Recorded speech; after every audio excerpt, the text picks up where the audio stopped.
ಶ್ರೀ ಗುರುಭ್ಯೋ ನಮಃ. ಹರಿ ಓಂ.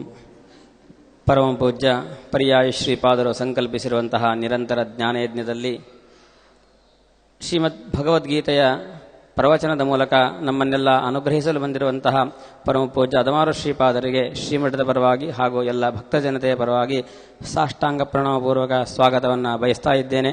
ಈ ಒಂದು ಧಾರ್ಮಿಕ ಪ್ರವಚನ ಕಾರ್ಯಕ್ರಮಕ್ಕೆ ಶ್ರೋತೃಗಳಾಗಿ ಬಂದಿರತಕ್ಕಂತಹ ತಮಗೆಲ್ಲರಿಗೂ ಕೂಡ ಶ್ರೀಮಠದ ಪರವಾಗಿ ಸ್ವಾಗತವನ್ನು ಬಯಸ್ತಾ ಶ್ರೀಪಾದರಲ್ಲಿ ಪ್ರಾರ್ಥನೆ ಮಾಡ್ತೇನೆ. ನಮಗೆ ಶ್ರೀಮದ್ ಭಗವದ್ಗೀತಾ ಪ್ರವಚನದ ಮೂಲಕ ನಮ್ಮನ್ನು ಅನುಗ್ರಹಿಸಬೇಕು ಅಂತ ಕೇಳಿಕೊಳ್ತೇನೆ.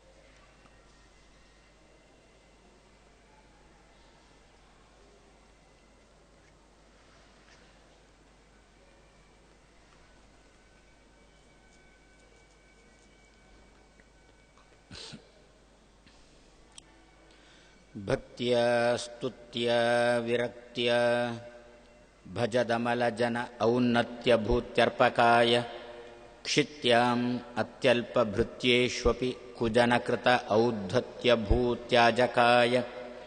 ಕರ್ತ್ರೇ ಧರ್ತ್ರೇ ಅಥ ಹರ್ತ್ರೇ ಹಯಮುಖಹರಯೇ ಅಮುತ್ರಪಾತ್ರೇ ನಮಸ್ತೆ ತಸ್ಮೈ ಕಸ್ಮೈಚಿತ್ ಅಸ್ಮನ್ ಮನಸಿ ಧೃತಕಥಾ ವಿಸ್ಮೃತೌ ಸ್ಮಾರಕಾಯ ಭವತಿ ಯದನುಭಾವಾತ್ ಏಡಮೂಕೋಪಿ ವಾಗ್ಮೀ ಜಡಮತಿರಪಿ ಜಂತುಃ ಜಾಯತೆ ಪ್ರಾಜ್ಞಮೌಲಿಃ ಸಕಲವಚನಚೇತೋ ದೇವತಾ ಭಾರತೀ ಸಾ ಮಮ ವಚಸಿ ನಿಧತ್ತಾಂ ಸನ್ನಿಧಿಂ ಮಾನಸೇ ಚ ತಪೋವಿದ್ಯಾ ವಿರಕ್ತ್ಯಾದಿ ಸದ್ಗುಣೌಘಾಕರಾನಹಂ ವಾದಿರಾಜ ಗುರೂನ್ ವಂದೇ ಹಯಗ್ರೀವ ಪದಾಶ್ರಯಾನ್ ಪೂಜ್ಯಾಯ ರಾಘವೇಂದ್ರಾಯ ಸತ್ಯ ಧರ್ಮ ರತಾಯ ಚ ಭಜತಾಂ ಕಲ್ಪವೃಕ್ಷಾಯ ನಮತಾಂ ಕಾಮಧೇನವೇ ದ್ವಾದಶಾಪಿ ಚ ವರ್ಷಾಣಿ ಮಂದೋಹಂ ಯೇನ ಪಾಠಿತಃ ತಸ್ಮೈ ವಿದ್ಯಾದಿಮಾನ್ಯಾಯ ನಮಸ್ತೆ ಶಾಂತರೂಪಿಣೆ. ಶ್ರೀ ಗುರುಭ್ಯೋ ನಮಃ. ದೇವಂ ನಾರಾಯಣಂ ನತ್ವಾ ಸರ್ವದೋಷ ವಿವರ್ಜಿತಂ ಪರಿಪೂರ್ಣಂ ಗುರುಂಶ್ಚ ಆನ್ ಗೀತಾರ್ಥಂ ವಕ್ಷ್ಯಾಮಿ ಲೇಷತಃ. ಶ್ರೀ ಗುರುಭ್ಯೋ ನಮಃ. ಶಾಸ್ತ್ರವಿಧಿಂ ಉತ್ಸೃಜ್ಯ ಯಜಂತೆ ಶ್ರದ್ಧಯಾ ಅನ್ವಿತಾಃ ಎಂಬ ಮಾತಿನ ಅಭಿಪ್ರಾಯವನ್ನು ನಿನ್ನೆ ದಿವಸ ಸ್ವಲ್ಪ ನೋಡಿದ್ದೆವು. ಶ್ರದ್ಧಯ ಅನ್ವಿತಾಃ ಯಜಂತೆ. ಯಜಂತೆ ಅಂತಂದಾಗ ಒಬ್ಬರು ಕೇಳಿದ್ರು, ಅಂದರೆ ಯಾಗ ಅಂತ ಹೇಳಿದ್ದೆ ನಾನು. ಅಂದರೆ ಯಾಗ ಅಂತಂದರೆ ತ್ಯಾಗ ಅಂತ ಅರ್ಥ. ಆಚಾರ್ಯ ಮಧ್ವರು ಅದರ ಸ್ಪಷ್ಟೀಕರಣ ಚೆನ್ನಾಗಿ ಕೊಡ್ತಾರೆ. ಯಾಗ ಅಂತಂದರೆ ತ್ಯಾಗಕ್ಕೆ. ನಾವು ಯಾಗ ಅಂತ ಲೋಕದಲ್ಲಿ ಕರೀತೇವಲ್ಲ, ಏನರ್ಥ? ಅಲ್ಲಿ ಕೂಡ ಒಂದು ತ್ಯಾಗವೇ ತಾನೆ ಆ ಯಾಗದಲ್ಲಿಯೂ ಕೂಡ. ಏನು ತ್ಯಾಗ?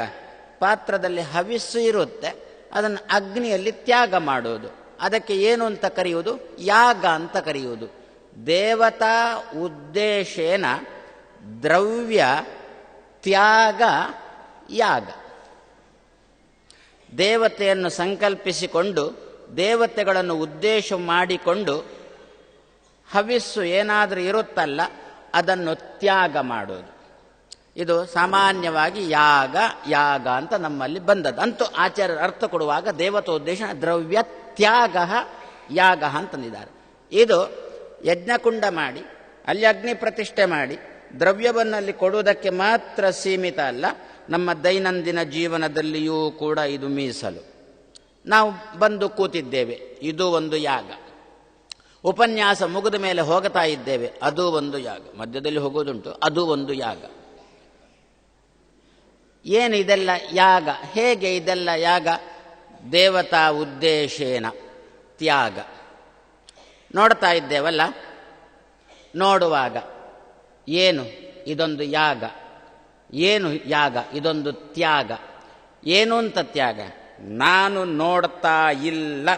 ಸಾಮಾನ್ಯವಾಗಿ ತಲೆಯಲ್ಲಿ ಒಂದು ಇರುತ್ತಲ್ಲ, ನಾನು ನೋಡಿದೆ ಅಂತ ಒಂದು ಇರುತ್ತಲ್ಲ.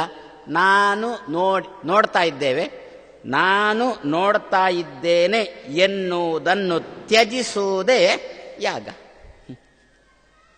ನಮ್ಮೆಲ್ಲರ ತಲೆಯಲ್ಲಿ ಇದ್ದೇ ಇರುತ್ತಲ್ಲ, ನಾನು ಉಪನ್ಯಾಸ ಮಾಡ್ತೇನೆ, ನಾನು ಕೇಳ್ತೇನೆ, ನಾನು ಹೋಗ್ತೇನೆ, ನಾನು ಬರ್ತೇನೆ, ನಾನು ಊಟ ಮಾಡ್ತೇನೆ, ನಾನು ನಾಟಕ ನೋಡ್ತಾ ಇದ್ದೇನೆ, ನಾನು ಪ್ರತಿಯೊಂದರಲ್ಲಿಯೂ ಕೂಡ ನಾನು ನಾನು ಮಾಡ್ತೇನೆ, ಹೋಗ್ತೇನೆ, ಬರ್ತೇನೆ, ತಿಂತೇನೆ ಅಂತ ಪ್ರತಿಯೊಂದರಲ್ಲಿಯೂ ಕೂಡ ಇರುತ್ತಲ್ಲ.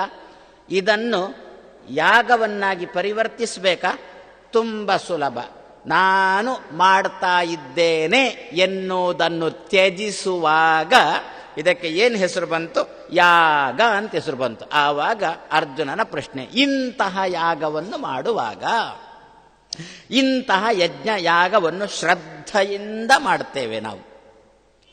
ಏನು ಒಳ್ಳೆಯ ತಿಳಿದವರು ಅಂತಾದರೆ ಏನು ಮಾಡ್ತೇವೆ?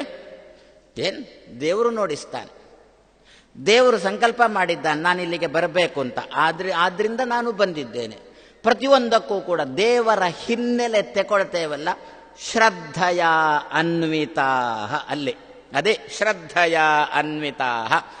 ನಿಮ್ಮ ಧಾಟಿಯಲ್ಲಿ ಸ್ವಲ್ಪ ತಿಳಿದವರು ನಾವು ಮಾತಾಡುವಾಗ ಹಾಗೆ ನಾವೇ ಹೇಳ್ತೇವೆ, ಏನು ಹಬ್ಬ ಭಾರಿ ಚೆನ್ನಾಗಿ ಮಾಡಿದ್ರೆ, ಒಂದು ಊಟ ಹಾಕಿದೆ ಅಂತ ಇಟ್ಟುಕೊಳ್ಳೋಣ, ಹಬ್ಬ ಭಾರಿ ಚೆನ್ನಾಗಿ ಊಟ ಹಾಕಿದ್ರೆ, ಒಳ್ಳೆ ಊಟ ಹಾಕಿದ್ರೆ, ಊಟ ಚೆನ್ನಾಗಿತ್ತು ಅಂತ ಅಂದ್ರೆ ಯಜಮಾನ ಏನಂತಾನೆ ಗೊತ್ತಾ? ಎಲ್ಲ ದೇವರ ಸಂಕಲ್ಪ. ಆ ಅಡಿಗೆವನಲ್ಲಿ ಇದ್ದುಕೊಂಡು ದೇವರು ಚೆನ್ನಾಗಿ ಅಡಿಗೆ ಮಾಡಿಸಿದ, ಬಡಿಸೋರಲ್ಲಿ ಇದ್ದುಕೊಂಡು ಚೆನ್ನಾಗಿ ಬಡಿಸಿದ, ಊಟ ಮಾಡುವವರಲ್ಲಿ ಇದ್ದುಕೊಂಡು ಚೆನ್ನಾಗಿ ಉಣ್ಣಿಸಿದ, ಉಂಡದ್ದು ನಿಮಗೆ ಜೀರ್ಣ ಭರಿಸಿದ, ಅಷ್ಟೇ. ಆವಾಗಲ್ವ ಚೆನ್ನಾಗಿ ಉಂಟು ಅಂತ ಹೇಳೋದು. ಹಾಗಾದ್ರೆ ಪ್ರತಿಯೊಂದು ಸಂದರ್ಭದಲ್ಲಿಯೂ ಕೂಡ ದೇವರ ಹಿನ್ನೆಲೆಯನ್ನು ತೆಗೆದುಕೊಂಡು ನಾವು ಮಾಡತಕ್ಕಂಥ ಕ್ರಿಯೆಗಳು ಉಂಟಲ್ಲ, ಶ್ರದ್ಧೆಯ. ನಾವು ವೇದ ಓದಿದ್ದೇವ? ವೇದದ ಅರ್ಥ ಏನು ಅಂತ, ಪ್ರತಿ ಶಬ್ದಗಳ ಅರ್ಥ, ದೇವರ ಮಹತ್ವ ಏನು ನಾವೇನಾದರೂ ತಿಳ್ಕೊಂಡಿದ್ದೇವ? ಶ್ರದ್ಧೆ ಉಂಟಲ್ಲ ಒಳಗಿನಿಂದ. ದೇವರು ಮಾಡಿಸ್ತಾನೆ, ನಾನು ಮಾಡ್ತೇವೆ ಅಂತ ಹೇಳ್ತೇವಲ್ಲ. ಅರ್ಜುನನ ಪ್ರಶ್ನೆ ಅಲ್ಲೇ, ಇಂಥವರನ್ನು ಏನು ಅಂತ ಹೇಳಬೇಕು ಅಂತ, ಇಂಥವರನ್ನು ಯಾವ ಜಾಗದಲ್ಲಿ ನಿಲ್ಲಿಸಬೇಕು ಅಂತ ಅರ್ಜುನನ ಪ್ರಶ್ನೆ. ಅಧ್ಯಯನ ಮಾಡಿಲ್ಲ, ಶ್ರದ್ಧೆಯ ಅನ್ವಿತ. ಪ್ರತಿಯೊಂದರಲ್ಲಿಯೂ ಕೂಡ ತ್ಯಾಗ ಬುದ್ಧಿ ಅನ್ನತಕ್ಕಂಥದ್ದು ಉಂಟೇ ಉಂಟು. ತೇಷಾಂ ನಿಷ್ಠ ಕ ಸತ್ವಂ ರಜಃ ತಮಃ. ಇವರನ್ನು ಸಾತ್ವಿಕರೋ ರಾಜಸರೋ ತಾಮಸರೋ ಏನು ಅಂತ ಕರಿಬೇಕು. ನಾನು ಈಗ ಹೇಳಿದ ವಿಷಯವನ್ನು ತೆಗೆದುಕೊಂಡ್ರೆ, ಸ್ವಾಮಿ ಇದರಲ್ಲಿ ಸಂಶಯ ಉಂಟಾ? ಸಾತ್ವಿಕರೇನು ಎಲ್ಲ ದೇವರೇ ಮಾಡಿಸಿದ್ದು ಅಂತ ಹೇಳತಕ್ಕಂಥ ವ್ಯಕ್ತಿಗಳನ್ನು ಸಾತ್ವಿಕರೆಂದರೆ ಕರಿಬೇಕು, ಅಲ್ಲಿ ಸಂಶಯ ಉಂಟಾ ಅಂತ ಕೇಳ್ತಾರೆ. ಅದಕ್ಕೆ ಈ ಪ್ರಶ್ನೆಗೆ ಅರ್ಜುನ ಕೃಷ್ಣನ ಉತ್ತರ ಮುಂದೆ ಬಂದದ್ದು. ಏನಂದ್ರೆ ಇಷ್ಟು ಪ್ರಶ್ನೆ ಮಾಡಿ ಅಂತ ಅರ್ಜುನನ ಪ್ರಶ್ನೆ ಇಷ್ಟು. ಯಾವಾಗಲೂ ಪ್ರಶ್ನೆ ಅಂದರೆ ಸರಿ ಇಲ್ಲ ಅಂತಲೇ ಅರ್ಥ ನೋಡಿ. ಸರಿಯಾದ ಪ್ರಶ್ನೆ ಅಂತ ಅದು ಉತ್ತರ ಅಂತಲೇ ಅರ್ಥ. ಮತ್ತೆಂಥದ್ದು ಪ್ರಶ್ನೆ ಅಂತಂದ್ರೆ ಹೋಗ್ಲಿಕ್ಕೆ ಇದ್ದದ್ದು. ಅರ್ಜುನ ಏನೋ ಒಂದು ಪ್ರಶ್ನೆ ಮಾಡಿದ, ಕೃಷ್ಣ ಅದನ್ನು ಝಳ ಝಳ ಅಂತ ಬಿಡಿಸ. ಏನಂದ ಕೃಷ್ಣ? ತ್ರಿವಿಧಾ ಭವತಿ ಶ್ರದ್ಧಾ ಅಂತ ಕೃಷ್ಣನ ಉತ್ತರ ಆರಂಭ ಆಗಿದೆ. ಶ್ರದ್ಧೆ 3 ರೀತಿ ಉಂಟು ಅಂತ ಕೃಷ್ಣನ ಉತ್ತರ ಆರಂಭ. ಅದು ಯಾವ ಶ್ರದ್ಧೆ? 3 ರೀತಿ. ಇಲ್ಲಿ ಕೃಷ್ಣ ಹೇಳತಕ್ಕಂತಹ ಶ್ರದ್ಧೆಯ ವಿಭಾಗ, ಸ್ವರೂಪಕ್ಕೆ ಸಂಬಂಧಪಟ್ಟ ಶ್ರದ್ಧೆಯ ವಿಭಾಗ. ನಿನ್ನೆ ದಿವಸ ನಾನು ಅದನ್ನು ಸ್ಪಷ್ಟವಾಗಿ ಹೇಳಿದ್ದೇನೆ. 2 ಶ್ರದ್ಧೆಯಲ್ಲಿಯೂ ಕೂಡ 2 ರೀತಿ ಉಂಟು. ಮಾನಸಿಕ ಶ್ರದ್ಧೆ ಅಂತ ಒಂದುಂಟು, ಸ್ವರೂಪಕ್ಕೆ ಸಂಬಂಧಪಟ್ಟ ಶ್ರದ್ಧೆ ಅಂತ ಒಂದುಂಟು. ಕೃಷ್ಣ ಮಾನಸಿಕ ಶ್ರದ್ಧೆಯ ಬಗ್ಗೆ ಹೇಳ್ತಾ ಇಲ್ಲ. ಯಾಕೆ? ಅದು ಆಚೀಚೆ ಅಲುಗಾಡ್ತಾನೆ ಇರುತ್ತೆ, ಹೋಗ್ತಾನೆ ಇರುತ್ತೆ. ಇವ ಒಳ್ಳೆಯ ಸಾತ್ವಿಕ ಅಂತ ನಾವು ಹೇಳ್ತಾ ಇರುವಂತೇನೆ ತಾಮಸನೋ ರಾಜಸನೋ ಆಗಿಬಿಟ್ಟಿರ್ತಾನೆ ಅವ. ಆದ್ರಿಂದ ಕೃಷ್ಣ ಮಾನಸಿಕವಾದ್ದನ್ನು ಹಿಡ್ಕೊಳ್ಳಿಕ್ಕೆ ಹೋಗಲೇ ಇಲ್ಲ. ಸ್ವಭಾವ ಜೈವ ಅಂದ. ತ್ರಿವಿಧ ಭವತಿ ಶ್ರದ್ಧಾ ದೇಹಿನಾಂ ಸ್ವಭಾವ ಜೈವ ಶ್ರದ್ಧಾ ತ್ರಿವಿಧ. ನಾನೀಗ ಸ್ವಭಾವಕ್ಕೇನೆ ಅರ್ಥ ಆಯ್ತಲ್ಲ, ಸ್ವಭಾವ ಶಬ್ದದ ಅರ್ಥ ಏನು ಅಂತ ಗೊತ್ತಾಯ್ತಲ್ಲ. ಸ್ವಯಂ ಭವತಿ. ಇನ್ನು ಸ್ಫಟಿಕಮಣಿ, ದಾಸವಾಳ ಪುಷ್ಪ ಎದುರು ಬದ್ರು ಇಡೋಣ. ಸ್ಫಟಿಕಮಣಿ ಬಣ್ಣ ಏನು ಅಂತ ಗೊತ್ತಲ್ಲ, ಬಿಳಿ ಅಲ್ವೋ. ದಾಸವಾಳ ಕೆಂಪು, ದಾಸವಾಳ ಪುಷ್ಪ ಇಡೋಣ. ಸ್ಫಟಿಕಮಣಿ ಏನಾಯ್ತು? ಕೆಂಪಾಗಿ ಕಾಣುತ್ತಲ್ಲ. ಕೃಷ್ಣ ಅಂತಹ ಕೆಂಪನ್ನು ಹೇಳಲಿಕ್ಕೆ ಹೊರಟಿಲ್ಲ. ಸ್ಫಟಿಕಮಣಿ ಕೆಂಪು ಅಂತ ಕೃಷ್ಣ ಹೇಳಲಿಕ್ಕೆ ಹೊರಟಿಲ್ಲ. ಕೃಷ್ಣ ಏನು ಹೇಳೋದು? ಎದುರಲ್ಲಿ ದಾಸವಾಳ ಪುಷ್ಪ ಇದ್ರೂ ಕೂಡ, ಸ್ಫಟಿಕಮಣಿಯ ಎದುರಿಗೆ ದಾಸವಾಳ ಪುಷ್ಪ ಇದ್ರೂ ಕೂಡ ಕೃಷ್ಣ ಹೇಳೋದು ನಾನು ಸ್ಫಟಿಕಮಣಿಯ ನೈಜ ಬಣ್ಣವನ್ನು ಕೊಡ್ತೇನೆ ಅಂತ ಕೃಷ್ಣ ಹೇಳೋದು ವಿನಃ ಕೃತಕ ಬಣ್ಣವನ್ನು ಕೊಡ್ತೇನೆ ಅಂತ ಕೃಷ್ಣ ಹೇಳೋಲ್ಲ. ಅದೇ ರೀತಿಯಲ್ಲಿ ನಮ್ಮಲ್ಲಿ ನಿಮ್ಮಲ್ಲಿ ಮಾನಸಿಕವಾಗಿ ಒಂದು ರೀತಿಯ ಶ್ರದ್ಧೆ ಅಂತ ಇದ್ರೆ, ಕೃಷ್ಣ ಈಗ ಹೇಳಲಿಕ್ಕೆ ಹೊರಟದ್ದು ಮಾನಸಿಕ ಶ್ರದ್ಧೆಯ ಬಗ್ಗೆ ಕೃಷ್ಣ ಹೇಳಲಿಕ್ಕೆ ಹೊರಟದ್ದಲ್ಲ, ಕೃತಕವಾದ ಶ್ರದ್ಧೆಯ ಬಗ್ಗೆ ಕೃಷ್ಣ ಹೇಳಲಿಕ್ಕೆ ಹೊರಟದ್ದಲ್ಲ, ಕಾಲ ಕಾಲಕ್ಕೆ ಬಣ್ಣ ಬದಲಿಸುವ ಶ್ರದ್ಧೆಯ ಬಗ್ಗೆ ಕೃಷ್ಣ ಹೇಳಲಿಕ್ಕೆ ಹೊರಟದ್ದಲ್ಲ. ಅವ ಹೇಳೋದು ಎಂತಹ ಪ್ರಸಂಗದಲ್ಲಿಯೂ ಕೂಡ, ಆಚೆ ಮೋಕ್ಷಕ್ಕೆ ಹೋಗಲಿ ಈಚೆ ನರಕಕ್ಕೆ ಹೋಗಲಿ, ಎಲ್ಲಿ ಹೋದರೂ ಕೂಡ ಯಾರ ಸ್ವಭಾವ ಬದಲಾಗುವುದಿಲ್ಲವೋ ಅಂತಹ ಸ್ವಭಾವಕ್ಕೆ ಸಂಬಂಧಪಟ್ಟ ಶ್ರದ್ಧೆಯನ್ನು ನಾನು ನಿನಗೆ ಹೇಳ್ತಾ ಇದ್ದೇನೆ ಅಂತ ಕೃಷ್ಣ. ತ್ರಿವಿಧ ಭವತಿ ಶ್ರದ್ಧಾ ಸ್ವಭಾವ ಜೈವ ಸಾತ್ವಿಕಿ ರಾಜಸಿ ತಾಮಸಿ ಚ ಇತಿ ತಾಂ ಶೃಣು ಅಂತ ಕೃಷ್ಣ ಉತ್ತರ ಕೊಡಲಿಕ್ಕೆ ಆರಂಭ ಮಾಡಿದ್ದಾನೆ. ಆದರೆ ಏನಾಗಬೇಕೀಗ? ಈ ಪ್ರಶ್ನೆಗೆ ಉತ್ತರ ಬರಬೇಕಲ್ಲ. ಮುಂದೆ ಅದನ್ನು ಕೃಷ್ಣ ವಿವರಿಸ್ತಾ ಇದ್ದಾನೆ. ಆ ಶ್ಲೋಕದ ಅರ್ಥವನ್ನು ನೋಡಿಕೊಂಡು ಮತ್ತೆ ವಿವರಣೆ ನೋಡೋಣ. ಮೊದಲು ಶ್ಲೋಕ ಓದೋಣ, ಶ್ಲೋಕ ಏನು ಅರ್ಥ ಕೊಡುತ್ತೆ ಅಂತ ನೋಡೋಣ, ಆಮೇಲೆ ಅದರ ವಿವರಣೆ ನೋಡೋಣ. ಮುಂದೇನಂದ? ಸತ್ವಾನುರೂಪ ಸರ್ವಸ್ಯ ಶ್ರದ್ಧಾ ಭವತಿ ಭಾರತ. ಹೇ ಅರ್ಜುನ, ಸರ್ವಸ್ಯ ಎಲ್ಲರಿಗೂ ಕೂಡ ಸತ್ವಾನುರೂಪ ಶ್ರದ್ಧಾ ಭವತಿ. ನಾನು ನಿನ್ನೆ ಹೇಳಿದ್ದೆ, ಎಲ್ಲರಿಗೂ ಕೂಡ ಶ್ರದ್ಧೆ ಉಂಟು, ಪ್ರತಿಯೊಬ್ಬನಲ್ಲಿಯೂ ಕೂಡ ಶ್ರದ್ಧೆ ಎನ್ನುವುದು ಉಂಟು. ಹೇಗುಂಟು? ಸತ್ವಾನುರೂಪ. ಸತ್ವ ಅಂದರೆ ಏನು? ಸತ್ವ ಅಂದರೆ ಚೈತನ್ಯ ಅಂತ ಅರ್ಥ. ಚೈತನ್ಯಕ್ಕೆ ಅನುಗುಣವಾದ ಶ್ರದ್ಧೆ. ದುರ್ಯೋಧನ ಒಂದು ಚೇತನ ಅಲ್ವಾ? ಚೇತನ ಜಡದ ವ್ಯತ್ಯಾಸ ಗೊತ್ತಲ್ಲ?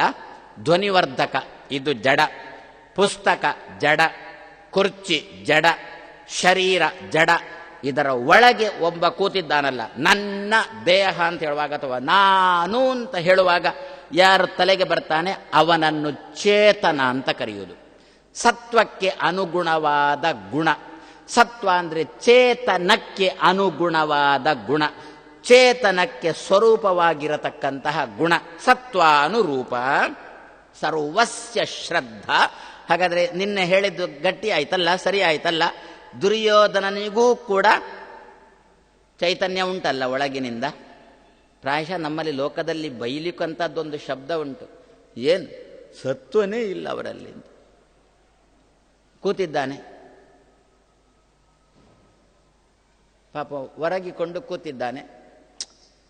ಅಲ್ಲೇ ಸಹಜ ತಾನೆ, ನಮಗೆ ಆಲಸ್ಯ ಉಂಟಾಯಿತು ಅಂತಂದಾಗ ಹೊರಗೆ ಕೂತಾಗ ಅಲ್ಲೇ ಒಂಚೂರು ತೂಕಡಿಕೆ ಶುರುವಾಗುತ್ತೆ. ತೂಕಡಿಕೆ ಶುರುವಾಯಿತು ಅಂತಂದಾಗ ಆಕಳಿಕೆ ತನ್ನೆ, ಆಕಳಿಕೆ ಶುರುವಾಗಿ ಮತ್ತೆ ತೂಕಡಿಕೆ ಶುರುವಾಗುವುದು. ಸರಿ, ಆ ತೂಕಡಿಕೆ ಶುರುವಾಗಿ ಕಣ್ಣು ಮುಚ್ಚಿದಾಗ ಬಾಯಿ ತನ್ನಿಂತಾನೆ ತೆರೆದುಕೊಳ್ಳುತ್ತಲ್ಲ. ಪಾಪ ಉಸಿರಾಟ ಎಲ್ಲ ಉಂಟು, ಹೊರಗಿಕೊಂಡು ಮಲಗಿದ್ದಾನೆ, ಕಣ್ಣು ಮುಚ್ಚಿದ್ದಾನೆ, ಬಾಯಿ ಬಿಟ್ಟಿದ್ದಾನೆ. ನಾವು ಏನಂದೆವು? ಎಷ್ಟೊತ್ತಿಗಿದ್ದು ಗೊಟಕ್ಕಾದದ್ದು, ಎಷ್ಟೊತ್ತಿಗೆ ಇವರು ಪ್ರಾಣ ಬಿಟ್ಟರು ಅಂತ. ಅಂದ್ರೆ ಏನರ್ಥ? ಸತ್ವನೇ ಇಲ್ಲ ಅಂತ ನಾವು ಹೇಳ್ತೇವಲ್ಲ. ಏನರ್ಥ? ಚೈತನ್ಯನೇ ಇಲ್ಲ. ಚೈತನ್ಯ ಇಲ್ಲದವರಂತೆ ಇದ್ದಾನೆ ಅಂತ. ಹಾಗಾದ್ರೆ ಸತ್ವ ಮತ್ತೆ ಆಚಾರ್ಯ ಮಧ್ವರು ಕೊಟ್ಟಿರತಕ್ಕಂಥ ಅರ್ಥ. ಸತ್ವ ಶಬ್ದಕ್ಕೆ ಚೈತನ್ಯ ಅಂತ ಏನು ಆಚಾರ್ಯ ಮಧ್ವರು ಅರ್ಥ ಕೊಟ್ಟರು. ಲೋಕದಲ್ಲಿ ಚಾಲ್ತಿಯಲ್ಲಿದ್ದದ್ದೇ ಅವನಲ್ಲಿ ಸತ್ವನೇ ಇಲ್ಲ, ಅವನ ಮಾತಿನಲ್ಲಿ ಸತ್ವನೇ ಇಲ್ಲ. ಏನರ್ಥ? ಅವನ ಮಾತಿನಲ್ಲಿ ಚೈತನ್ಯವನ್ನು ಎಬ್ಬಿಸ್ತಕ್ಕಂಥದ್ದು ಇಲ್ವೇ ಇಲ್ಲ, ಹುರುಳೇ ಇಲ್ಲ ಎನ್ನುವ ಧಾಟಿಯಲ್ಲಿ ಸತ್ವ. ಹಾಗಾದರೆ ಸತ್ವಾನುರೂಪ ಶ್ರದ್ಧಾ, ಚೈತನ್ಯದ ಚೈತನ್ಯಕ್ಕೆ ಸಂಬಂಧಪಟ್ಟಿರತಕ್ಕಂತಹ ಶ್ರದ್ಧಾ, ಅದು ಮೂರು ರೀತಿಯಲ್ಲಿ ಉಂಟು.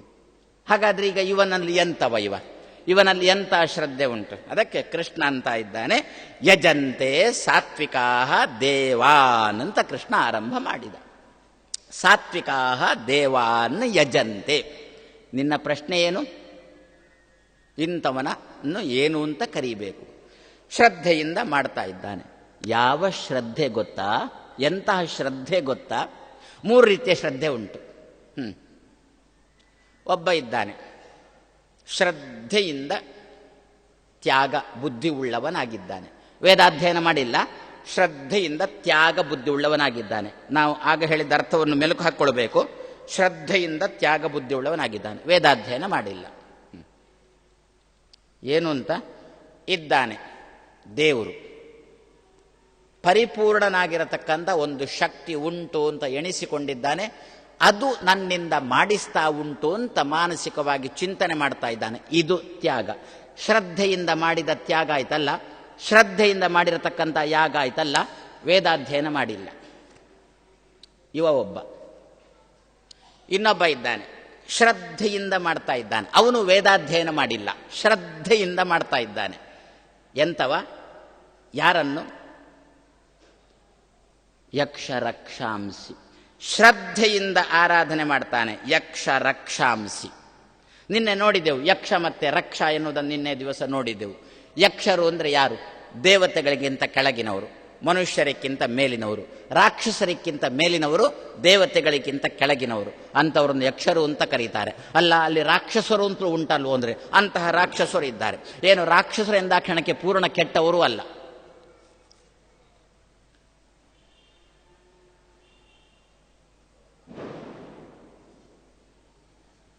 ಹಿಂದೂಗಳು ಎಂದಾಕ್ಷಣಕ್ಕೆ ಎಲ್ಲರೂ ಒಳ್ಳೆಯವರೇ ಆಗಬೇಕಾಗಿಲ್ಲ. ಮೊಸಲರು ಅಂದಾಕ್ಷಣಕ್ಕೆ ಎಲ್ಲರೂ ಕೆಟ್ಟವರೇ ಆಗಬೇಕಾಗಿಲ್ಲ ಅಲ್ಲ. ಅದೇ ರೀತಿಯಲ್ಲಿ ರಾಕ್ಷಸರು ಎಂದಾಕ್ಷಣಕ್ಕೆ ಎಲ್ಲರೂ ಕೆಟ್ಟವರೇ ಆಗಬೇಕಾಗಿಲ್ಲ ಅಂತಂದ್ರು. ಆದ್ದರಿಂದ ಅವರು ಏನು ಆಚೆ ದೇವತಾ ಮಟ್ಟಕ್ಕೂ ಬರೋಲ್ಲ, ಈಚೆ ಪೂರ್ತಿ ದೈತ್ಯರ ಮಟ್ಟಕ್ಕೂ ಬರೋಲ್ಲ.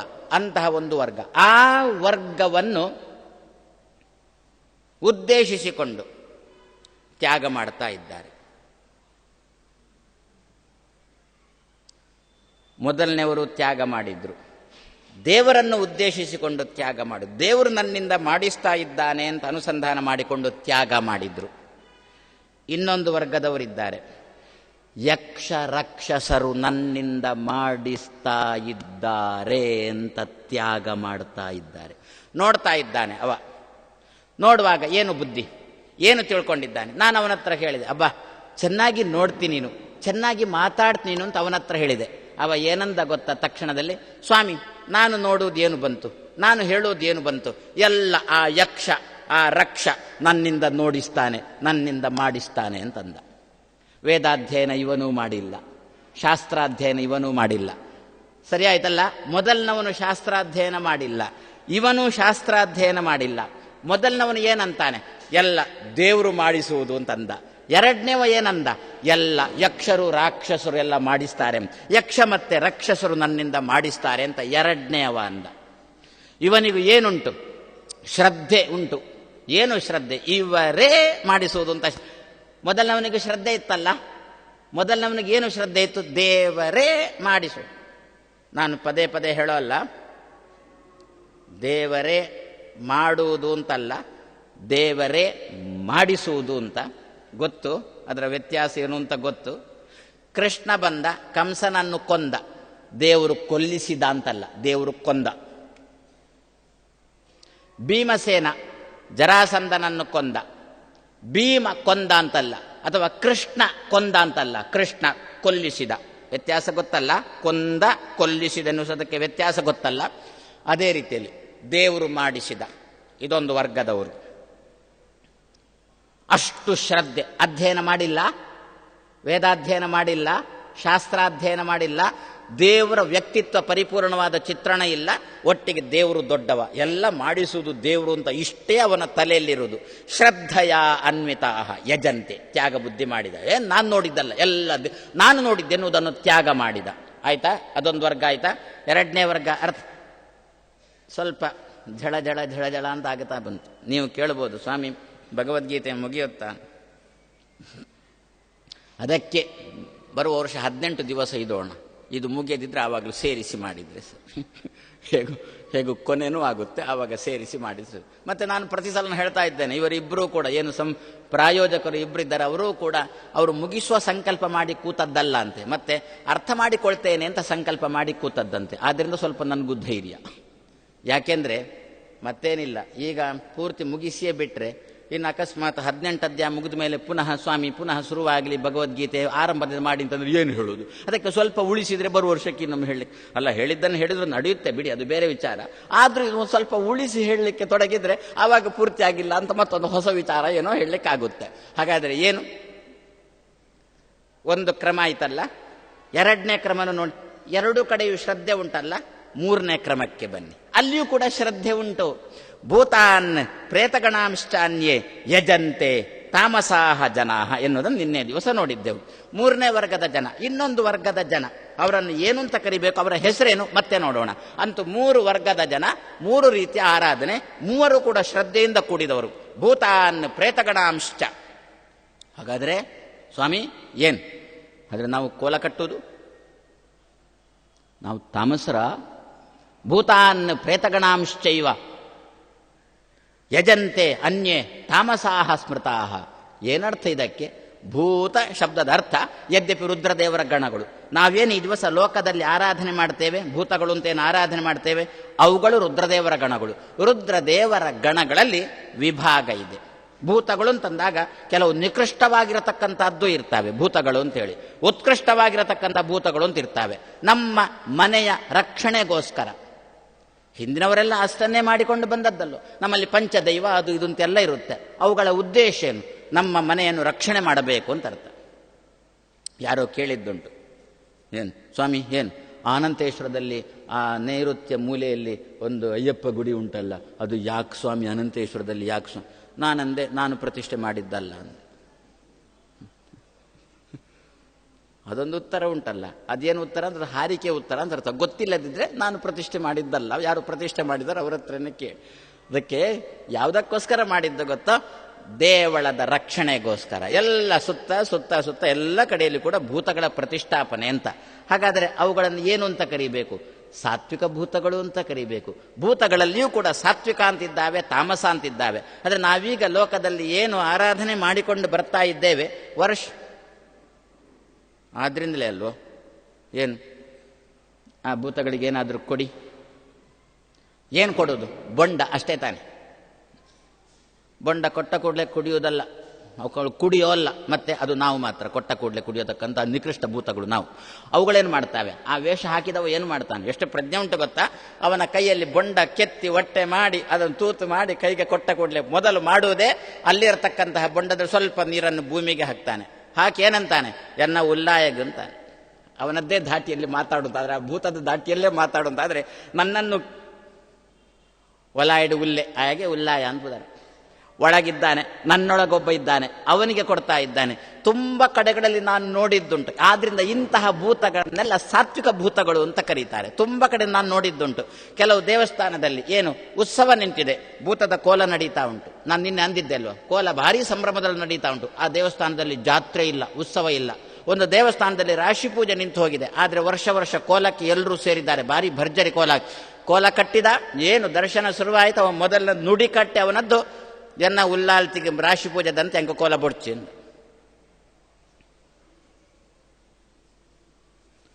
ನಾವು ಕೊನೆಗೆ ಆ ಭೂತವನ್ನೇ ಬಿಟ್ಟೆವೋ ಅಥವಾ ಕೋಲ ಕೊಡುವುದು ಬಿಟ್ಟೆವೋ ಏನು ಅಂತ ಗೊತ್ತಿಲ್ಲ. ಇಂಥವುಗಳು ಎಂಥವುಗಳು? ಇವುಗಳನ್ನೆಲ್ಲ ಸಾತ್ವಿಕ ಭೂತಗಳು ಅಂತ ಕರೀತಾರೆ. ರುದ್ರ ದೇವರ ಗಣದಲ್ಲಿ ಎಲ್ಲ ಆದ್ರೆ ನಾವು ಜಪ ಮಾಡುವಾಗ ಮೊನ್ನೆ ದಿವಸ ಒಂದು ಮಾತಂದಿದ್ದೆ, ಏನು? ಭೂತ ಪ್ರೇತ ಪಿಶಾಚಾದ್ಯ ಚಾನ್ಯ ಭೂವಿಭಾರಕಾಹ ಅಂತ ನಮ್ಮಲ್ಲಿ ಒಂದು ಮಾತುಂಟು. ಜಪಕ್ಕೆ ಕೊಡುವಾಗ ಕೆಲವು ದುಷ್ಟ ಶಕ್ತಿಗಳು, ಕೆಲವು ಭೂತಗಳು ಇದ್ದಾವಂತೆ. ದುಷ್ಟ ಅವುಗಳ ಕೆಲಸನೇ ಉಪದ್ರ ಮಾಡುವುದು, ಉಪಕಾರ ಮಾಡೋದು ಗೊತ್ತೇ ಇಲ್ಲ, ಉಪದ್ರ ಮಾಡೋದಕ್ಕೋಸ್ಕರ ಇರುವುದು ಅಂತಿದ್ದಾವೆ. ಅವುಗಳನ್ನು ಉಪಾಸನೆ ಮಾಡತಕ್ಕಂಥವರು ತಾಮಸಾಹ ಸ್ಮೃತಾಹ ಅಂತಂದ್ರು. ತೇ ಜನಾಹ ತಾಮಸಾಹ ಸ್ಮೃತಾಹ. ಏನು? ಶ್ರದ್ಧೆಯ ಅನ್ವಿತ, ಭಾರಿ ಶ್ರದ್ಧೆಯಿಂದ ಆರಾಧನೆ ಮಾಡ್ತಾರೆ, ತುಂಬ ಶ್ರದ್ಧೆಯಿಂದ ಉಪಾಸನೆ ಮಾಡ್ತಾರೆ. ಮಾತ್ರ ಅಧ್ಯಯನ ಮಾಡಿಲ್ಲ, ಶಾಸ್ತ್ರ ನೋಡಿ. ಮೂವರೂ ಕೂಡ ಶಾಸ್ತ್ರಾಧ್ಯಯನ ಮಾಡಿರುವುದಿಲ್ಲ ಅಲ್ಲ. ಎಲ್ಲ ದೇವರೇ ಮಾಡಿಸುವುದು ಅಂತ ಹೇಳುವವನು ಶಾಸ್ತ್ರಾಧ್ಯಯನ ಮಾಡಿಲ್ಲ. ಆದರೆ ಎಲ್ಲ ದೇವರೇ ಮಾಡಿಸು, ನಾನು ಮಾಡಿದ್ದಲ್ಲ ಅಂತ ತ್ಯಾಗ ಮಾಡಿದ. ಮತ್ತೊಬ್ಬ ಇದ್ದಾನೆ, ಅವ ದೇವರ ತಂಟೆಗೆ ಬರಲಿಲ್ಲ, ಮತ್ತೆ ದೇವರಿಕ್ಕಿಂತ ಕೆಳಗೆ, ಮತ್ತೆ ಈ ದುಷ್ಟ ಭೂತಗಳಿಕ್ಕಿಂತ ಮೇಲೆ ಯಕ್ಷ ರಕ್ಷಗಳೇ ಎಲ್ಲ ಮಾಡಿಸ್ತಾ ಇದ್ದಾವೆ ಅಂತ ಅದರಲ್ಲೇ ನಂಬಿಕೆ ಉಳ್ಳವನಾಗಿದ್ದಾನೆ. ಶ್ರದ್ಧೆಯ ಅನ್ವಿತ, ಅಧ್ಯಯನ ಮಾಡಿಲ್ಲ, ಶಾಸ್ತ್ರ ಅಧ್ಯಯನ ಮಾಡಿಲ್ಲ, ಅವನನ್ನು ಅವ ಒಂದು ವರ್ಗ. ಮತ್ತೊಂದು ವರ್ಗ ಪೂರ್ಣ ದುಷ್ಟ ಶಕ್ತಿಗಳು.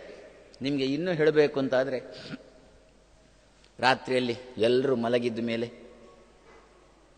ಏನೋ ಲಿಂಬೆಹಣ್ಣು ಅದು ಇದು ಅಂತೆಲ್ಲ ಹಿಡ್ಕೊಂಡು ಸ್ಮಶಾನಕ್ಕೆ ಹೋಗಿ ಅಲ್ಲಿ ಯಾವುದೋ ಒಂದು ವೇಷ ಇವನದ್ದು, ಯಾವುದು ಹುಟ್ಟುಡುಗೆ, ಆ ವೇಷದಲ್ಲಿ ಕೂತ್ಕೊಂಡು ಯಾವುದೋ ಬೂದಿ ಅದು ಇದು ಅಂತೆಲ್ಲ ಮಾಡಿಕೊಂಡು ಯಾವುದ್ಯಾವುದನ್ನೋ ವಶೀಕರಣ ಅಂತೆಲ್ಲ ಮಾಡಿಕೊಳ್ತಾರಲ್ಲ, ಅದರ ಉದ್ದೇಶನೇನು? ನಮ್ಮದಕ್ಕೆ ಹೆಸರೇ ಕೊಡುವುದು ಮಾಟ ಅಂತ, ಅದರ ಉದ್ದೇಶನೇ ಕಾಟ, ಮತ್ತೆಂಥದ್ದು. ಈ ರೀತಿ ಇಂಥವುಗಳು ಅವರ ಹತ್ರ ಕೇಳಿ, ಆ ರೀತಿ ಉಪಾಸನೆ ಮಾಡುವವರ ಹತ್ರ ಕೇಳಿ ಏನಂತಾರೆ, ಹೆಜ್ಜೆ ಹೆಜ್ಜೆಗೆ ಏನಂತಾರೆ ಅವರು ಗೊತ್ತಾ? ಎಲ್ಲ ಅದನ್ನೇ ಎಣಿಸ್ತಾರೆ, ಎಲ್ಲ ಅದರ ಶಕ್ತಿಯಿಂದಾಗಿ, ಅದರ ಅನುಗ್ರಹದಿಂದಾಗಿ ಮಾಡ್ತಾ ಇದ್ದೇನೆ ಅಂತಾರೆ. ಭೂತಾನ್ ಪ್ರೇತಗಣಾಂಶ್ಚ ಅನ್ಯೇ ಯಜಂತೆ ತಾಮಸಾಹ ಸ್ಮೃತಾಹ ಅಂತ ಕೃಷ್ಣ ಹೇಳಿದ್ದು ಹೊರತು ನಾವು ನೀವು ಏನು ಲೋಕದಲ್ಲಿ ಸಾತ್ವಿಕವಾಗಿರತಕ್ಕಂಥ ಭೂತಾರಾಧನೆ. ಆದ್ರಿಂದಲೇ ನಾವು ಕೋಲ ಕೊಡುವಾಗ ಖುಷಿ ಬಂದಂತೆ ಕೊಡೋ ಅಲ್ಲ, ಮತ್ತೆ ಉತ್ತರಾಯಣ ಬರಬೇಕು ಅಂತ ಕಾಯ್ತೇವಲ್ಲ, ಎಲ್ಲ ಉತ್ತರಾಯಣ ನಂತರದಲ್ಲೇ ಕೊಡುವುದಲ್ಲ. ಏನರ್ಥ? ಸಾತ್ವಿಕ ಬುದ್ಧಿ ನಮ್ಮಲ್ಲಿ ಉಂಟು ಅಂತ ಅರ್ಥ. ಅದು ಒಬ್ಬನೊಬ್ಬನೇ ತೀರ್ಮಾನ ಮಾಡೋಲ್ಲ, 10 ಜನ ತೀರ್ಮಾನ ಮಾಡ್ತೇವಲ್ಲ. ಇನ್ನೂ ಕೂಡ ಏನು ಅಂತಂದ್ರೆ, ಆ ದೇವಸ್ಥಾನದಲ್ಲಿ ಜಾತ್ರೆ ಆಗಬೇಕು ಆಮೇಲೆ ಅಂತ, ಇದೆಲ್ಲ ನಮ್ಮಲ್ಲಿ ಏನುಂಟಲ್ಲ, ಇಂತಹ ಭೂತಗಳುಂಟಲ್ಲ, ಆ ಭೂತಗಳ ಬಗ್ಗೆ ಕೃಷ್ಣ ಸುತರಾಮ್ ಹೇಳಿದ್ದಲ್ಲ. ಒಟ್ಟಿಗೆ ಹೇಳುವಂತಾದ್ರೆ ವಾಮಾಚಾರ ಏನು ಮಾಡ್ತಾ ಇದ್ದೇವೆ, ಯಾವುದೋ ಒಂದು ದುಷ್ಟ, ಅದರದ್ದು ಹೆಸರೇ ದುಷ್ಟ ಶಕ್ತಿ ಅಂತ. ದುಷ್ಟ ಶಕ್ತಿಯನ್ನು ಹಿಡ್ಕೊಂಡು ವಾಮಾಚಾರ ಅಂತ ಏನು ಒಳ್ಳೆಯವರ ಮೇಲೆ ಪ್ರಯೋಗ ಮಾಡಲಿಕ್ಕೆ ಯಾವುದೋ ಕೆಲವು ಶಕ್ತಿಗಳನ್ನು ವಶೀಕರಣ ಮಾಡಿಕೊಂಡಿರ್ತೇವಲ್ಲ, ಅಂಥವರನ್ನು ತಾಮಸಾಹ ಸ್ಮೃತಾಹ.